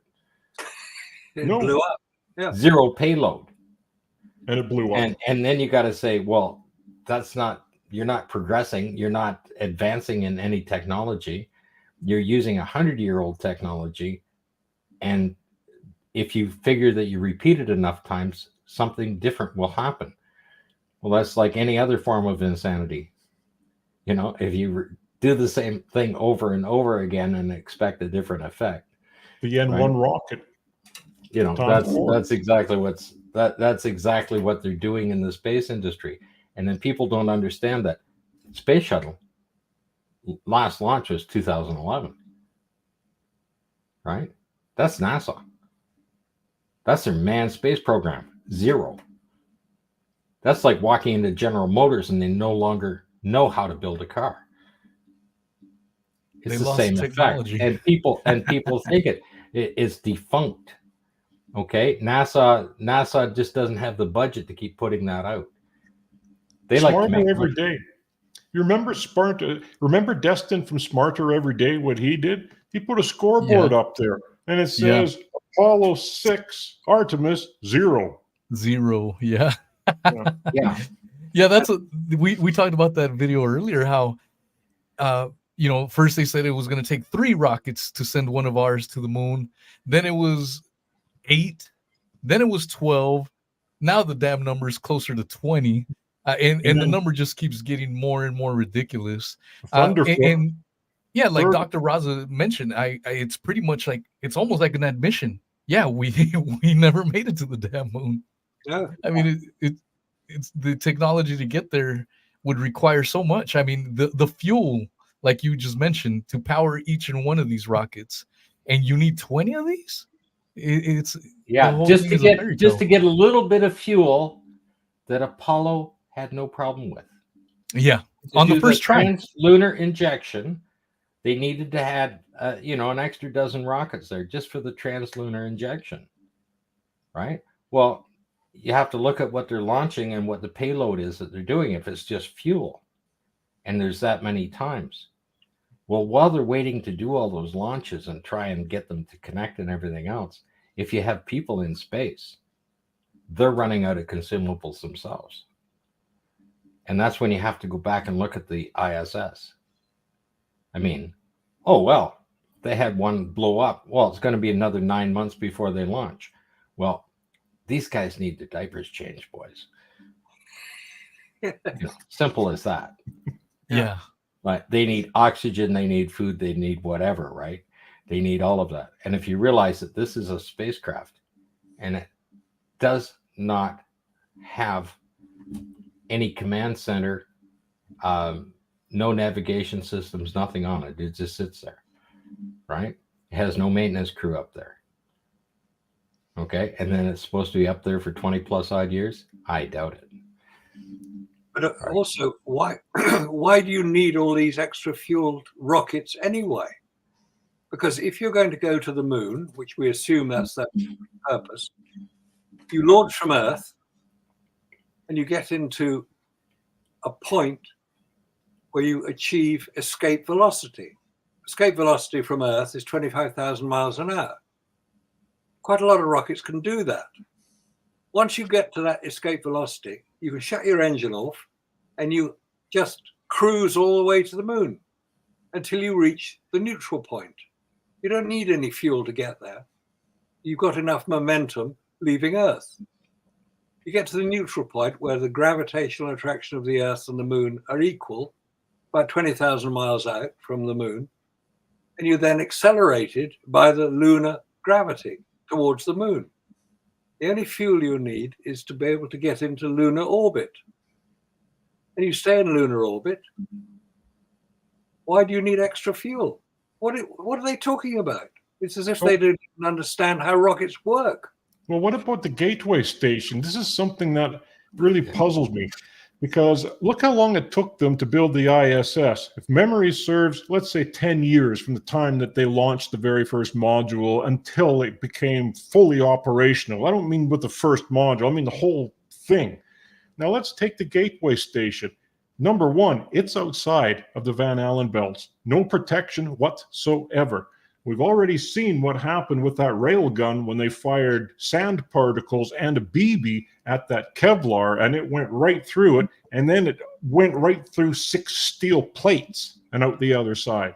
What's going to happen to those people inside of that Gateway Lunar Station with no protection, with that type of cosmic meteorite particles flying around in there? There's no protection from the Van Allen belts, and not only that, there's no protection against the cosmic solar radiation. What happens if the sun flared up like it did last week? Those people inside of that station would be dead. There's no protection, no belts, no radiation protection from they're down lower in the earth, that's fine. But when they're out there, they're finished, because it's 10 torr to the minus 11 to 12 out there in that vacuum. The space station is only 10 torr to the minus 7, I believe. That's a big difference, and no protection. So I want to know what those guys are going to be using for protection, not just urinating in baggies and stuffing them inside the wall like I showed in the video that we just put out, because that's exactly what they're planning on doing. Urinating. Don't forget, they're going to purify that and drink it afterwards, but it's still going to be irradiated. and it'll still be radiated It's because still the going to be cosmic rays irradiated, are going even if right they through it. purify it. You know, Purified it's that you disk. put a NASA sticker on it, and the magic just happens. Yes. Isn't it interesting how very little discussion we hear about radiation, the protection of humans in space, and the vacuum and the effects of vacuum in space? There are two major problems. One is outgassing, as we've mentioned, where the lighter elements are just drift out of whatever, whether it's water. That's why water appears to boil in a vacuum, because the lighter elements are coming out. The same thing happens to metals. Any aluminium will start to weaken because the lighter elements in the aluminium, the hydrogen, the helium, the oxygen, will be forced out, and it won't have the strength it has on Earth. We hear no discussion about that at all. Nothing to do with vacuum, nothing to do with Interestingly enough, Mark Lowe from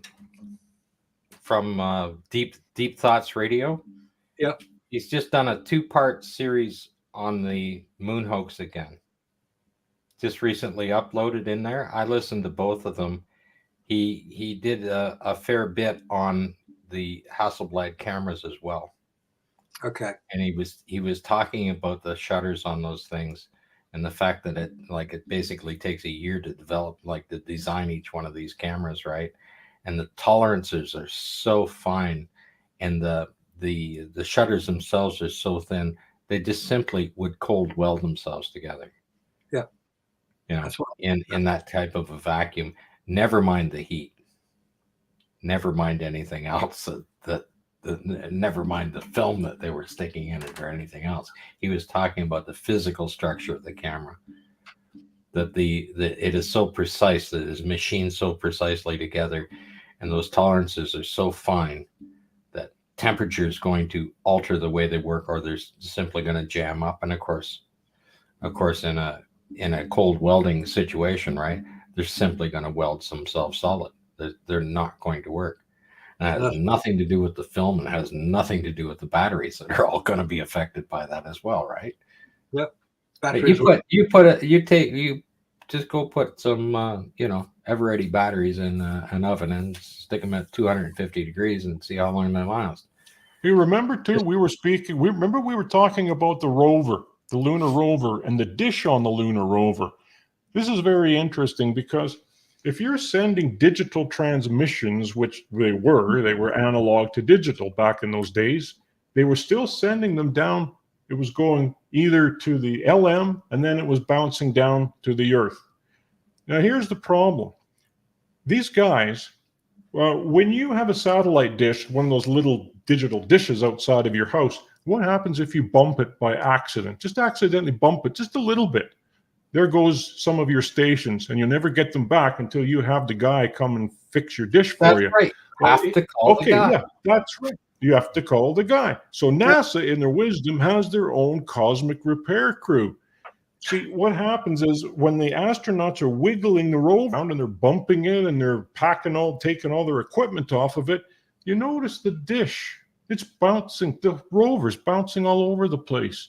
So how is that signal still getting from the LEM to the Earth, or from the Earth directly, or from the LEM or from the rover directly to the Earth? So they're saying that it goes from the rover to the LEM, then to the Earth. And then another diagram, they're showing it going from the rover to the Earth. I don't know which one you want to believe, but it would make more sense if it went from the rover to the LEM to the Earth. Now, if it goes from the LEM, from the rover to the LEM, that means all you have to do is just touch that rover and you've lost your signal. And yet we don't see any signal interruption on any of those broadcasts. Yes, and this is not film, this is broadcast. That document, Robert, is quite interesting because it shows the different designs on, because they've upgraded the documents on how that signal works. And of course, they're claiming that it's all digital. Yes. Well, digital, you have to be in line of sight. And how often in the photographs do you see that the rover is not in line of sight of the LEM? That's a good point. That's a good point. And it's out of sight, and you see it when they come up, when they're you're going through the series of photographs and you see them coming up over a ridge, and then all of a sudden there's the limb off in the distance, right? But they're out of line of sight all the time. So there again, never mind the fact that this dish is moving all the time and would have to be realigned every time they stop the rover and never touch the rover for any reason after that. But they have to be within line of sight. So the documents, I mean, like anytime we discuss it, they erase those documents and they produce new ones. And that's what they've been doing. I mean, we've showed that a few times. Look at how fast on the spacesuits alone, when the Aldous article went up, within 24 hours. Okay, I looked at the article and I was checking to make sure that all the links were working on the thing, and I phoned David. Like, I emailed David and I said, "Hey, look, the links are dead already." You know, it didn't take very long, and the site that it was coming from was down. The NASA server. Error 404. It was down for about 2 weeks. You know, I think NASA are getting very worried now because more and more people are becoming aware just of the question around this. Did it really happen? A lot of people are becoming, maybe they don't have an opinion on the subject yet. Maybe they haven't got enough information to have a good opinion. I mean, Weezy, you said it took you quite a while to get to the point where you were convinced of what was going on. It does take a while. This is a very, very big subject indeed. There's a lot of information around. I've been doing it for 30 odd years. I think your mind has to be primed for it. I think you have to. It's just like any other subject. I mean, if you're not interested or if you're not ready to hear it, you're just going to dismiss it. You may hear some sounds coming out of that other person's mouth, but your mind will just block it out. You know, a few weeks ago, I went to South Carolina. I visited a few museums, and I love history. I'm a huge history nerd, but I don't believe most of it. I love it. They're intriguing stories to be sure, but you can find holes in just about any major event. Wait a minute, you're saying this, and what about that? Wait, that doesn't make sense. I mean, I was just in Key West last weekend, and they were talking about how the Spanish-American War started, and in the plaque there, they're like, a mysterious explosion happened on a Spanish ship, and that's what started. Mysterious explosion. That to me spoke volumes right there.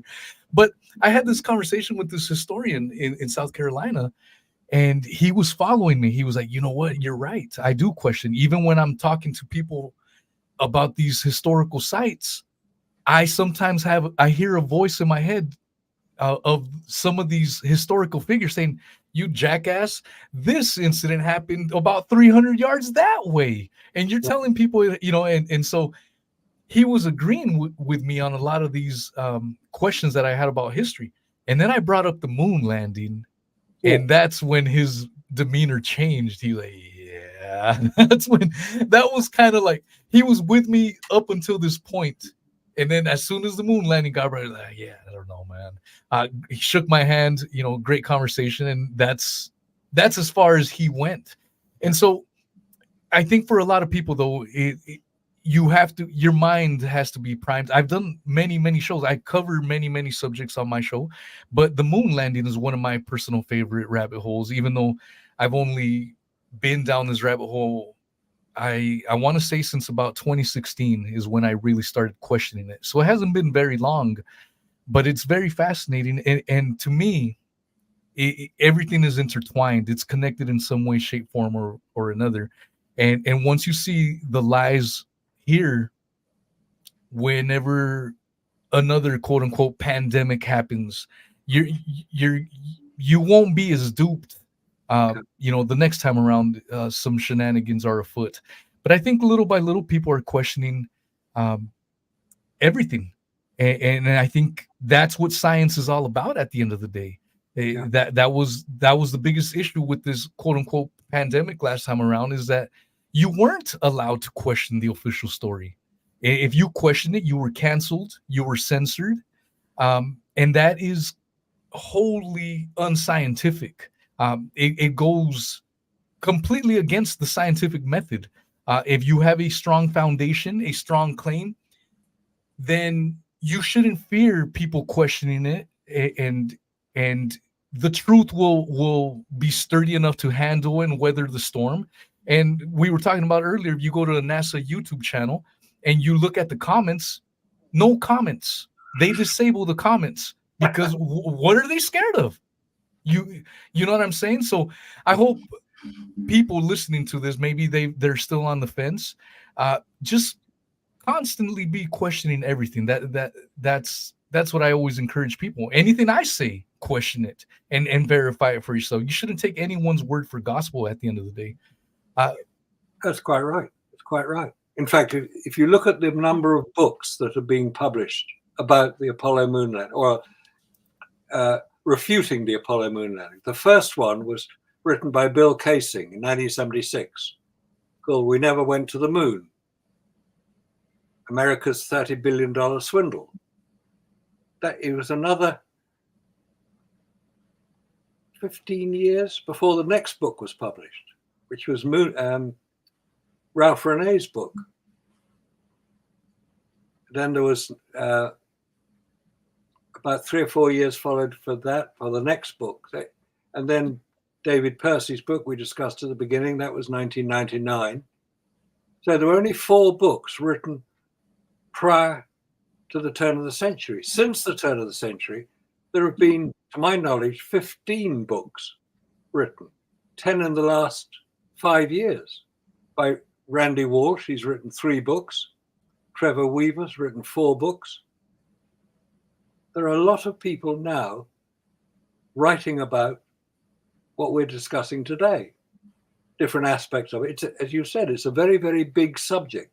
It's not something which you can just sort of pick up, watch one film about and know all that you need to know. No, you've got to go into considerable detail. One of the best films on it is one produced by David Percy, which accompanied his book. This was 20 years ago, called "What Happened on the Moon." It's a 3.5-hour DVD. It's a very good expose of what was going on. And then Massimo Mazzucco's film, American Moon, produced about 5 years ago. That's excellent. And he discusses the photographs. He's primarily to do with the photographs, and he discusses it with some of the world's top fashion photographers who know about cameras, know about films, know what can be shown in a 2D image. And they say, couldn't happen. Why is this? Why is that? They point to all the various aspects of it which have been questioned. And then we've been discussing it on the Apollo detectives for the last, 4 or 5 years. I think we're up to episode 78 of our... Yeah, we're about 5 years in. About 5 years in. And we haven't run out of things to talk about. In fact, we've just got started. And we're up to episode 78. I mean, there's so much to discuss. And what we're noticing, interesting enough, is that more and more people are now not necessarily agreeing with us, but not challenging us. There are 1 or 2, and there are much fewer people now who challenge it. And I would offer this challenge right now, here and now.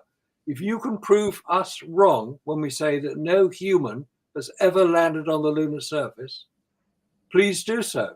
Please prove us wrong when we say that, and come up with your evidence. We want evidence. We don't just want opinions. Opinions are not evidence. Facts are evidence.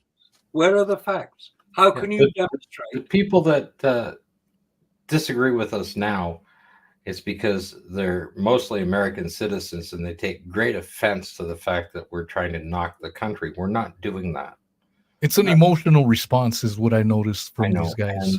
And the biggest thing is, and we all understand that the American flag is absolutely sacred. And when we point out that the fact that the thing is soaking wet in Apollo 17, I don't know if you've watched any of our videos. I have. On the flag itself. On the flag itself. And we point it out continuously. And it's a real sore point because it's their national symbol, right? Yeah. That's not the point we're making.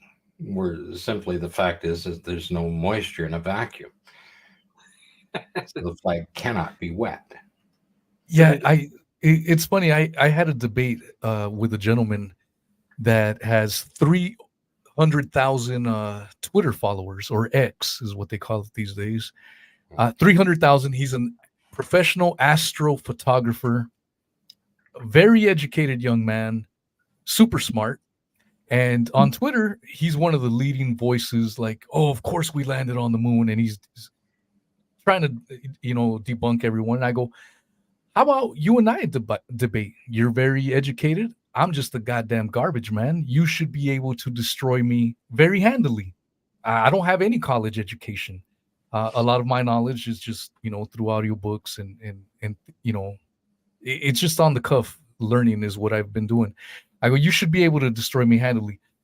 We recorded that show and I felt pretty damn good. I held my own against this very educated.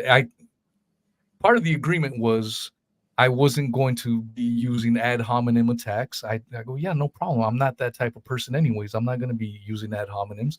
That was his fear. And my limit was, don't get too technical, because I'm not technical. If you want to get technical, I can bring someone on that is technical and then it'll be fair. But I don't know too much about the technicalities of the subject. And he faltered towards the end, so it was kind of a cheap little move. But we engaged in discussion afterwards, and he would just refuse to look at any Dr. Raza evidence. I go, look at this. He wanted me to look at the Apollo official narrative evidence, but I told him I'll gladly look at it, but you have to agree to look at Dr. Raza's counter evidence. And he eventually got emotional and said, well, my grandpa worked for the space agency. He would never lie to me. And he was angry and emotional over it. And that was the last communications we had. And so I've started to feel like it's almost religious in nature. If you talk to someone that is super religious and you tell them to question what about this and what about that, some of them will get very emotional and shut you off. No way. This is true. This is true to me.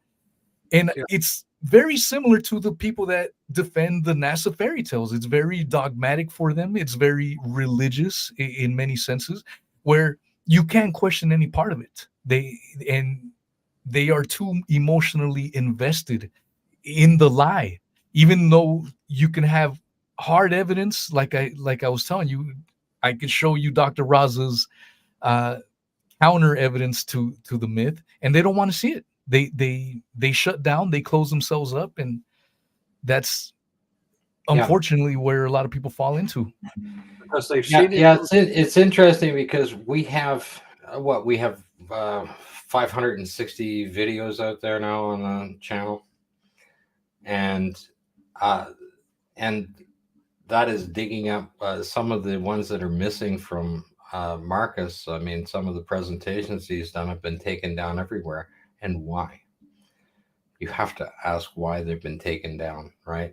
Because they were he's getting close to 1 million views on a video, and they don't want to see that. And that is the point. And our channel's being shadow blocked all the time. And we have to work hard on doing that. I got hacked into well, it was you and I, wasn't it?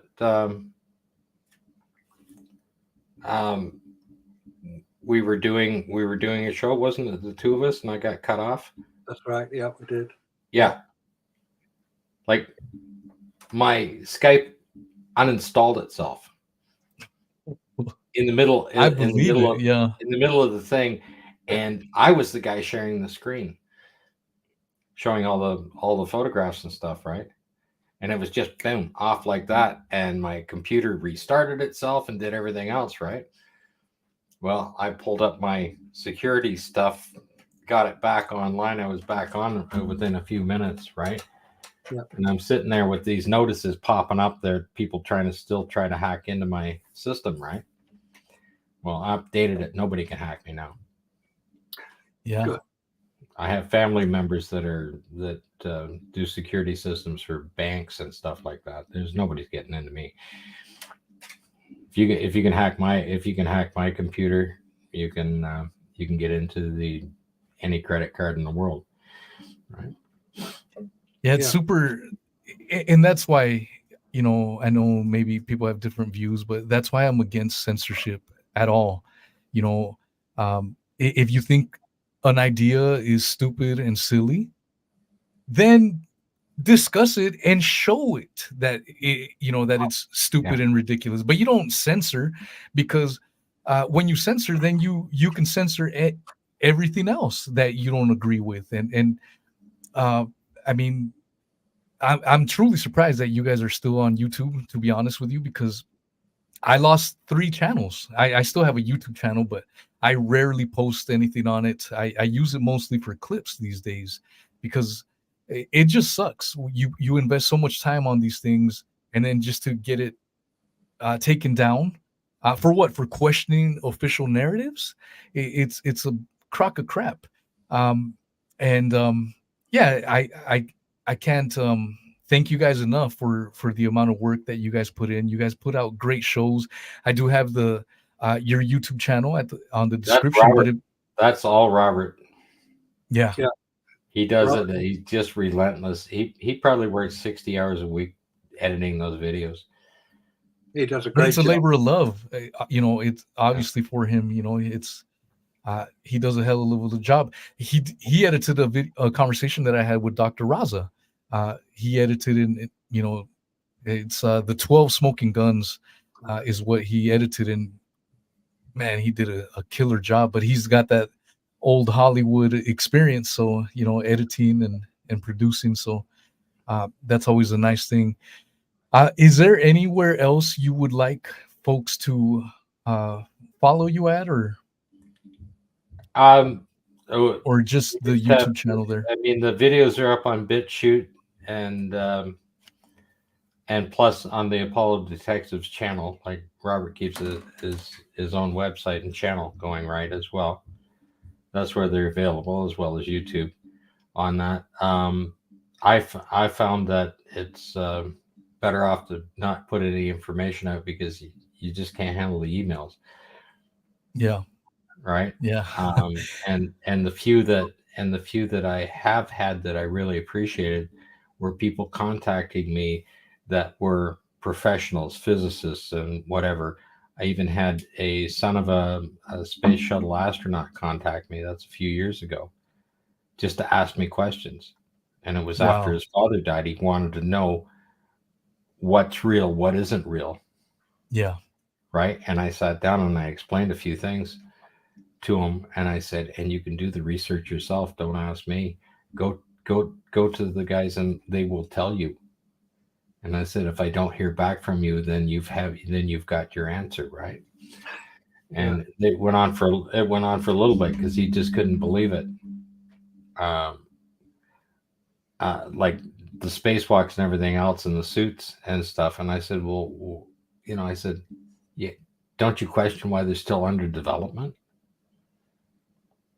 Don't you understand what the intense vacuum is at 10 to the minus 7 at 255 miles out?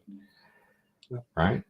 I said, I'm not saying the ISS isn't there. I'm saying that if it is, it's at a much lower altitude where it's more viable, right? Because like you only have to, any of the documents I looked at, you can shoot something up there and orbit for 3 or 4 days and still be in the atmosphere, like at 50 miles. Not even at the Kármán line. You can still be below that. And you see, then that's now doable for a vehicle, right? And you can still do all your experiments, and you can do whatever. And I still don't believe that they're doing spacewalks even at that, right? But they can be in the craft, and they can produce the experiments, and they can write the documents on those experiments, right? And they can get the Earth shots back at that altitude, right? And what are your thoughts on the Mars? Elon Musk talking about getting to Mars. I'm like, I laugh at that because I mean, you first have to get to the goddamn moon first, and then you can talk about Mars. Yeah. But you got a Tesla orbiting, which to me the whole video was laughable. It's hilarious, but some people believe that whole Tesla orbiting was real.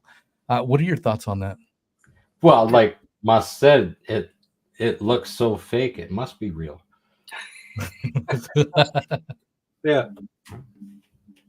I mean, that's one of the things that people say. Well, I saw it on television. It must be real. They wouldn't lie. It's on television. Like, I say, yeah, okay. I've seen gorillas climb the Empire State Building on television. Is that real? In King Kong? No, it's Hollywood at its finest. I've seen dinosaurs chase kids around kitchens in Jurassic Park. Is that real? No, of course it's not. It's special effects. I've seen men landing on the moon. Is that real?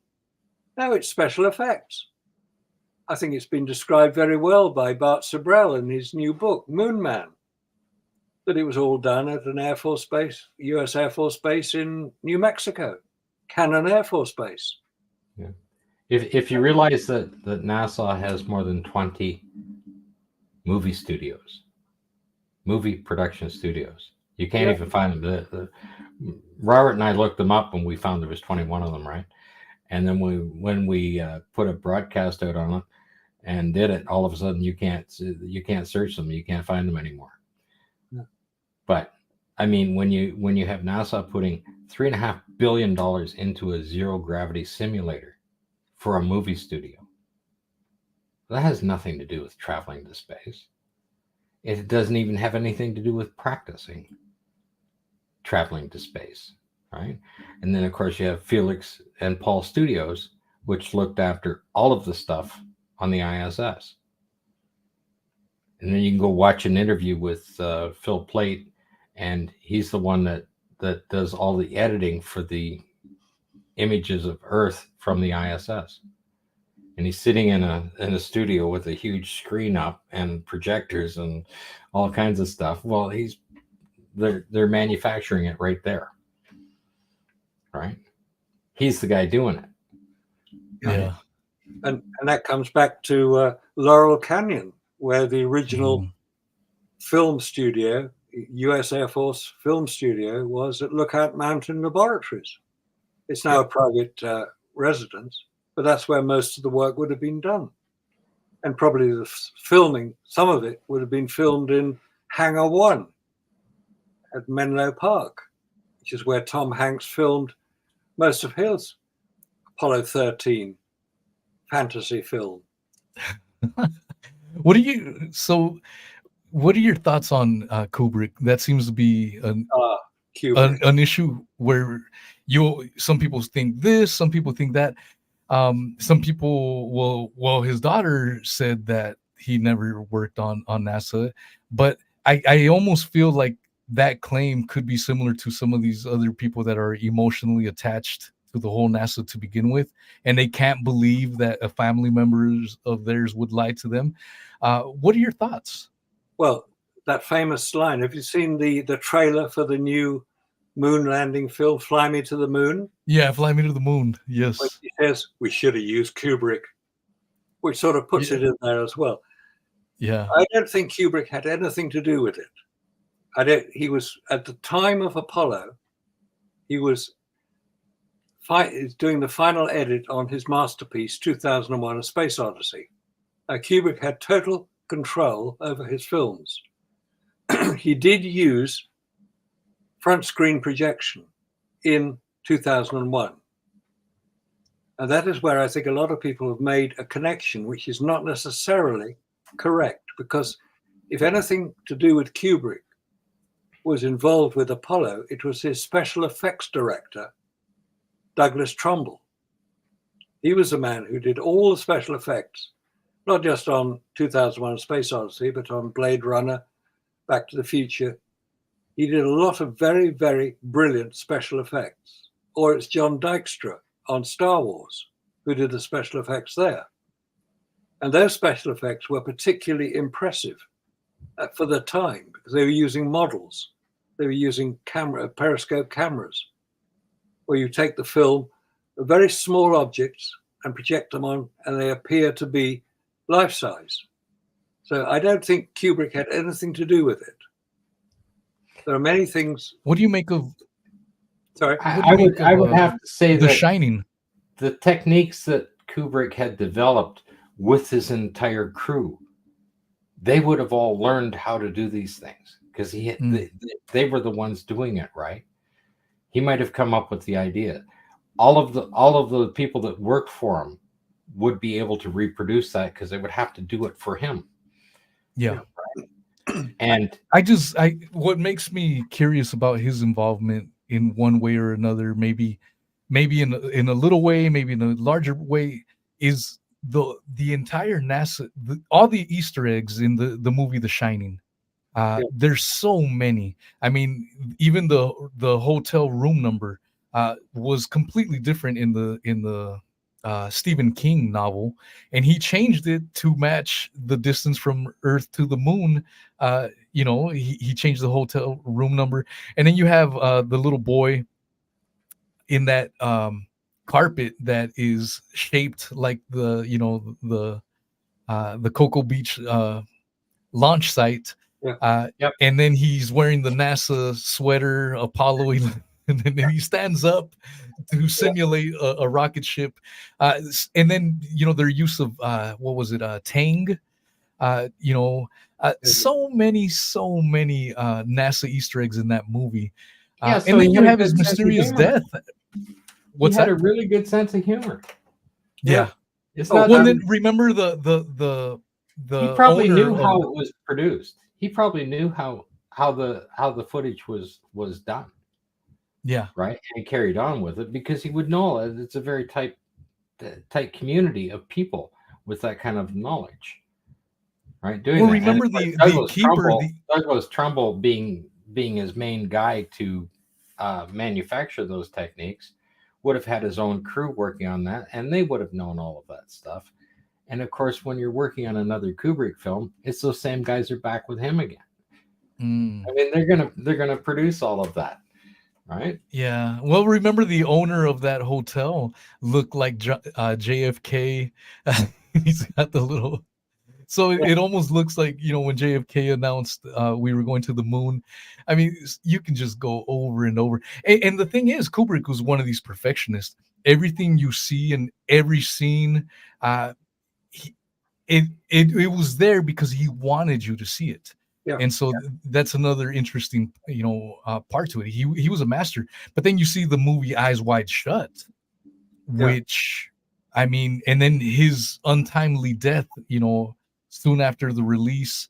It does make you wonder what kind of a role. But I mean, definitely what you guys are saying, maybe the guys working with him did go on to work with NASA. That's also plausible. I guess it's one of those things we'll never really fully know. The only thing I really got from anything I've read into Kubrick is the fact that he was very much involved in designing cameras and lenses and things like that. And there is some accreditation in some of the documents that you read because NASA, of course, took that first. Their cameras to the moon were about 4 or 5 pounds a piece, right, for a television camera. And prior to that, you're talking about well over 1,000-pound cameras, studio cameras, that were able to produce that kind of an image. And they brought these things down to 4 pounds. And by Apollo 12, they had a color camera at the same time. Actually, there's one on Apollo 11 because it's in one of the photographs. You can see the color cameras in there that they never used. That's interesting as well. This thing's falling apart on me here. There's a website, I don't know if you're aware of it, Weezy, called Aulis, AULIS.com. That's Apple Uniform Lima India Sierra. Aulis.com. It's run by David Percy and Mary Bennett, who wrote the book Dark Moon we mentioned earlier. And in that, there is a very interesting series of articles about Kubrick and The Shining. And what he shows... Did I spell that wrong? Here's Yeah. where I'm getting. It's A for Apple at the beginning. Oh, okay. It's called Alice Online, you'll get.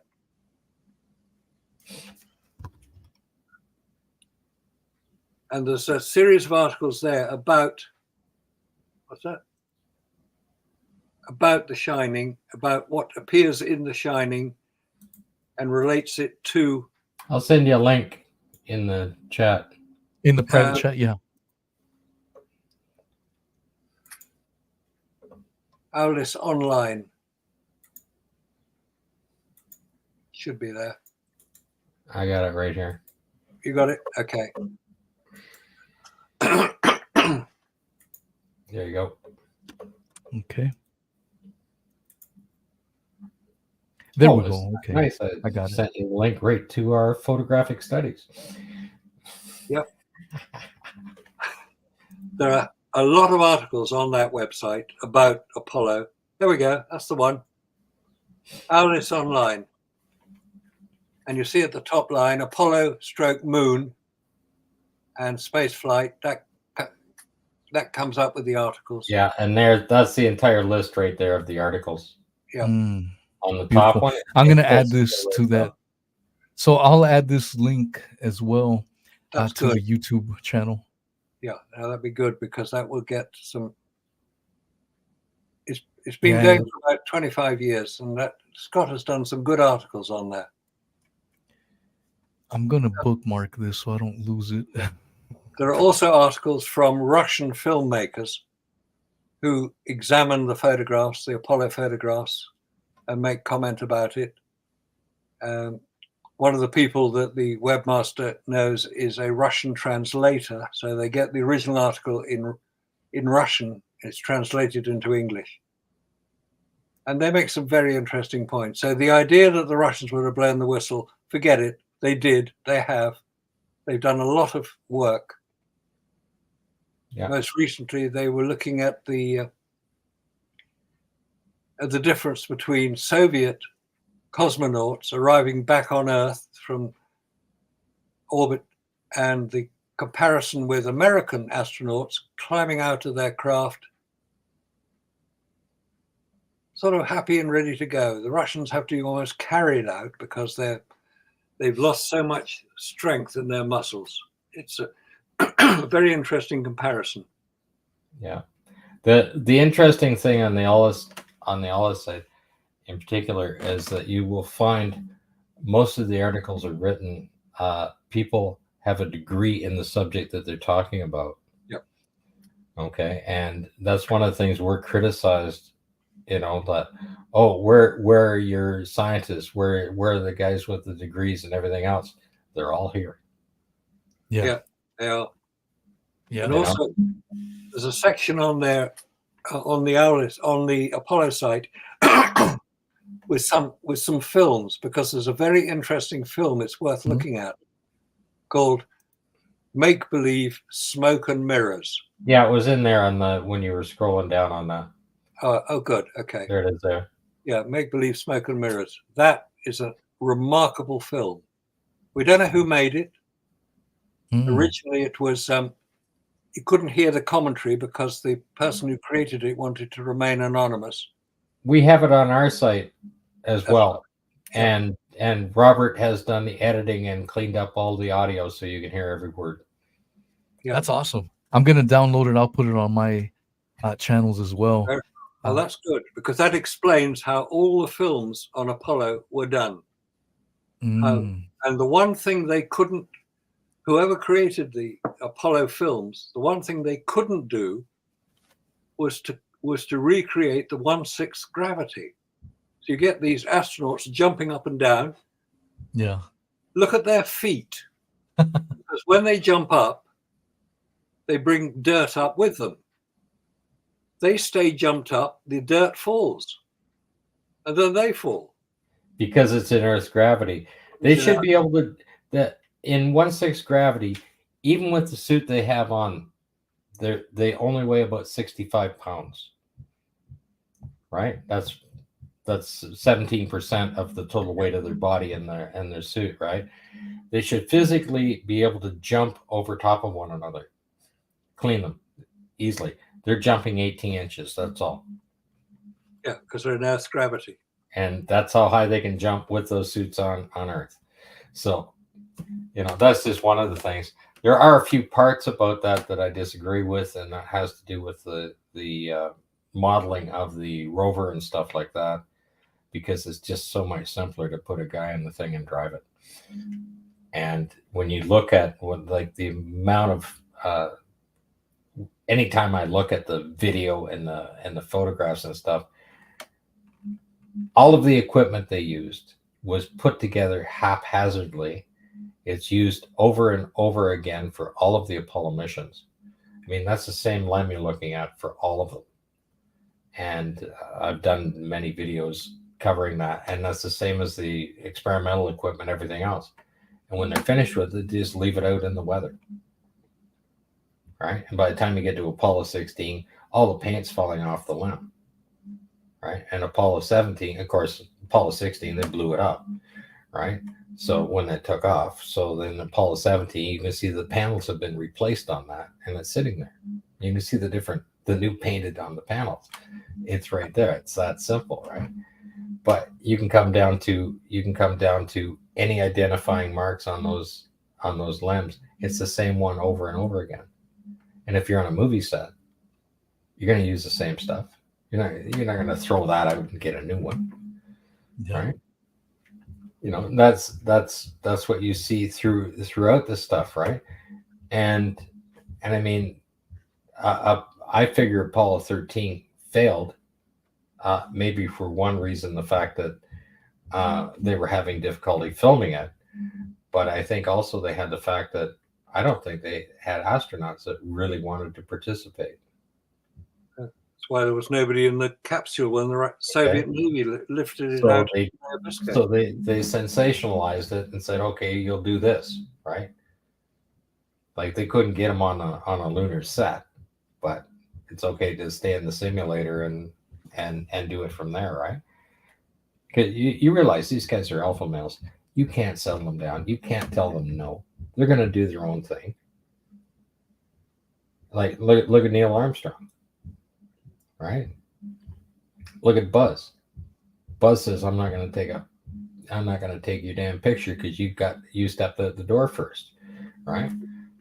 And you can see that, yeah, right. Yeah. And that's what happened, right? Neil's the only guy taking the pictures, right? That wouldn't happen.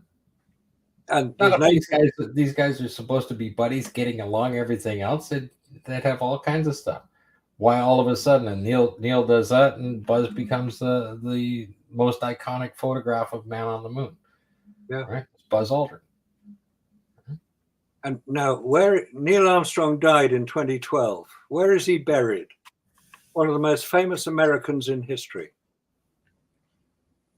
Should have been at Arlington Cemetery, right?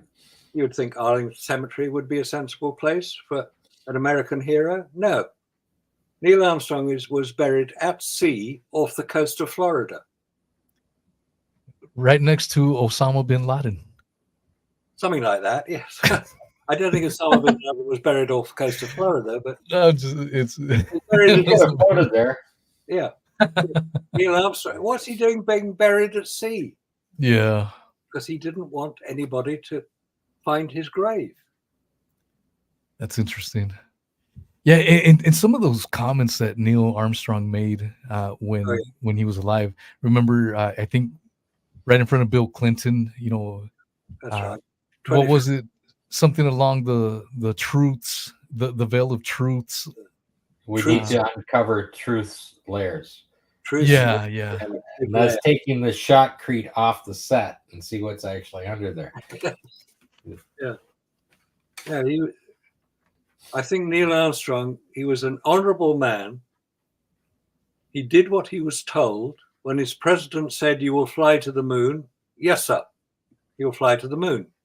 Or he'll say he did. Because he knew perfectly well that he wasn't going to fly to the moon. It was far too dangerous.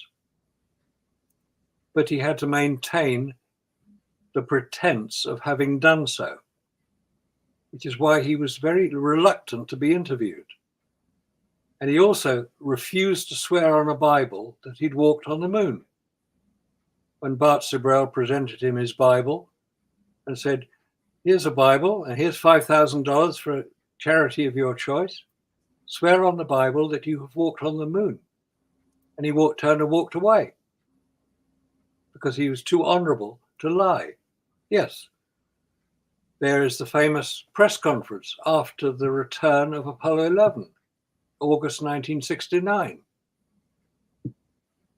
You would think that those men would be so excited to tell their story. Yeah, of course they would. On such one of the greatest adventures of mankind that they could hardly sit in their chair. And you just showed that up there. It looks like they have him on Valium and he's going to fall asleep. Right? Yeah, they and look of course, demoralized. The stories would be the same. They wouldn't have to discuss what they saw, what they didn't see, how it felt. Okay, and they wouldn't be referring to themselves in the third person all the time, right? Because you'd be right there. It's part of it. It's the way you tell a story, right? Yeah. You'd be so excited to tell people about this, right? Okay, and then not remembering whether you saw stars or not. Yes, but you're going to take that TV camera up off the stand and you're going to point it at the earth. Yeah, of course you are. Okay, you're just not gonna leave it set up just for them to play around. You're gonna be doing that. Look at where I am, right? That's why we did a video and we put Marcus out catching a fish. You got to watch that one video where Marcus catches a fish. Yes, big I'll definitely. Yeah. Oh, big fish. They get bigger. You know, a wild fish story. Yeah, well, we were telling it as a fish story the way NASA tells its fish story. Yeah, right? yeah. And you didn't take a picture of the fish. You didn't measure it. You just, put it back. You catch this. You gotta believe he was this big. Got rid of it. I think we decided that we gave it to a local family and they ate it because they were a little hungry. But anyway, but we didn't keep it. We didn't mount it. We didn't do anything. And if you're you lost the technology to catch it. Yeah, but if you're catching a fish and you catch a trophy fish, truly a trophy, a world record fish, you're going to mount the thing, are you not? Well, that's the same as NASA with all of the recordings, and they find these tapes in a McDonald's somewhere. I mean, yeah, we got them in the McDonald's. Right, chain of custody lost for sure. No, you're going to have that. You're going to present that. Yeah. And what they have done, and they're still doing today, is they're producing stuff for the museums. And of course, they promote it to children because children will believe. Like myself, I believed. I was in high school. Okay, we had a science teacher that was absolutely nuts about NASA, right? I mean, we had a big plastic Saturn V rocket in the corner of the room. I mean, we watched all the MIT videos, right? That's what he was doing. He wasn't teaching us anything else but doing that. And one day I was sitting on my computer and I came across James Collier, and I watched the video, and then I went searching and I found Marcus Allen in an interview with there were 7 or 8 people around there with Mary Bennett and David Percy and everybody, right? And I watched that and I said, something's not right here. I mean, I grew up believing that these things were real.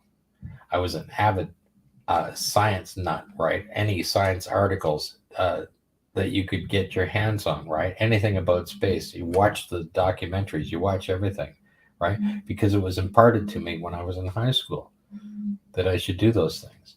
So when they became available online, I'm downloading documents from the NASA server, and you can read them right through every detail. And you still believe that they landed on the moon. And then when you come back, like when I come back today, I can sit there and read through the document, and it means something totally different. Okay. And then they update the document. Okay. Now it's a fraud. The first document, right? But when you look at the report server, I'm reading through there, and all you see is all of these problems that are yet to be resolved. Well, where's the document that resolves them all? They haven't produced one of those yet. Right?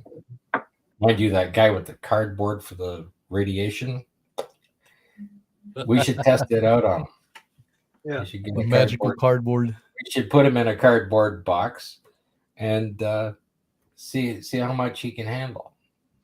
You should be able to handle the full gamut, because he says, "Oh, it's soft radiation." I've never heard that term used before. Yeah. Okay, it's deadly, but it's soft. Soft, yeah. And then even some of the ways that you hear some of these NASA officials talk about it. Well, you see, if you come in at this angle, I mean, it's so fantastical and hilarious, you know, and a lot of people, unfortunately, still swallow it. Let's, I mean, this clip is only 50 seconds. Maybe there's some people out there listening to this, maybe haven't heard this, so let's see here. On the 25th anniversary of the event in 1994, Neil Armstrong made a rare public appearance and held back tears as he spoke these brief cryptic remarks before the next generation of taxpayers as they toured the White House. Today we have with us a group of students among America's best. To you, we say, we have only completed a beginning. We leave you much that is undone. There are great ideas undiscovered, breakthroughs available to those who can remove one of truth's protective layers. He is. So, yeah, that'll about do it, won't it? Yeah, good point. Well done. He was a brave man. Yeah. Gosh, I really enjoyed it. I'm glad I was able to get you folks on and have this chat. I don't want to take too much more of your time. I mean, we did 2.5 hours. Has been on there a long time. Yeah, Marcus, Mr. Marcus Allen, I've watched you for quite some time, and you are an absolute legend. And so truly honored to have all of you on today. Like I mentioned at the very beginning, I work 90-hour weeks. So to do anything during the week is just almost impossible. Luckily, today was a bank holiday, and I was able to have the day off. And on short notice, have you fine gentlemen hop on. I'm sure, you know, the folks are going to love this. I think, I'm going to definitely, I do have your YouTube link, and then I will definitely put that Alice website as well. So, and that one is filled with articles, movies that, you know, people can stream. You can spend years reading those. There. What's that? You can spend years reading those. Yeah, tons and tons of information. Okay. Marcus, there's an interesting one on Marcus. It's called Into the Lion's Den. Oh, yeah. I must read that one. I was asked to do a presentation in front of the British Interplanetary Society. Wow. And 2012 it was, just before the London Olympics I did it. And it's very interesting. These are people who really support NASA. So what I had to say didn't go down too well with some of them. Oh, man. This is an article or a video? Both. You can get it on the British Interplanetary Society. They list them by year. When you look them up, they are on YouTube. So it's 2012. Yeah. And you'll see the one with Marcus. It's in what, 2 parts on that one? It's 3 parts. There's 3 parts on the BIS. Yeah, it's doing. If you really need them, we can send you a copy. I would love that. Yeah. Well, actually, I think Robert has uploaded them to our site. Yeah, you can watch them there as well. Yeah, Beautiful. Yeah, I'm definitely going to be checking that out. And Yeah, then, of course, I Hollis has the article on, and that's two parts, right? The article into lion's den.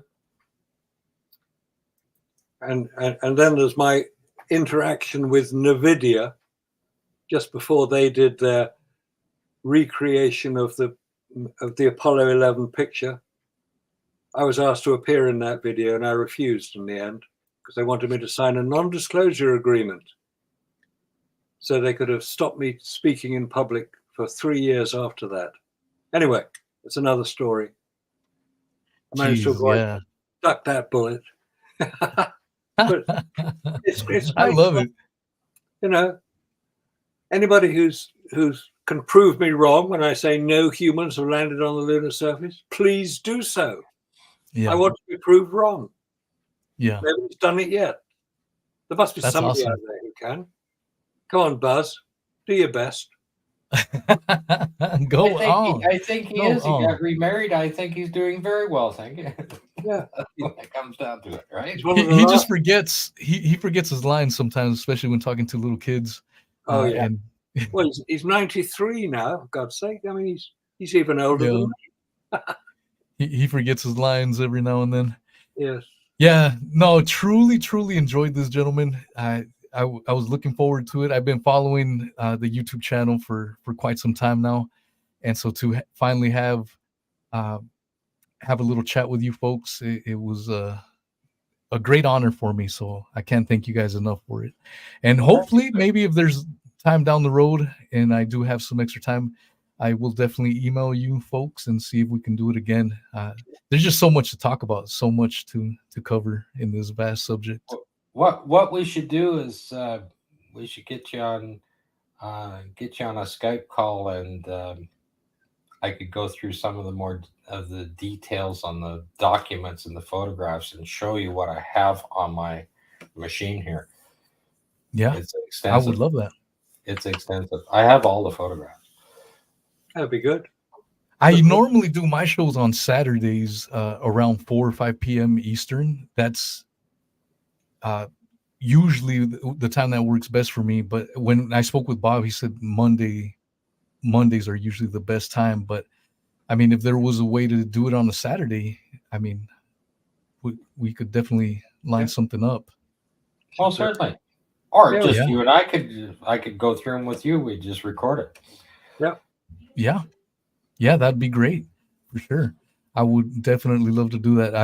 I'm all in on this. You know, at the very beginning, I with Marcus and with Bob, I was explaining, you know, my process. It took me a while to get here.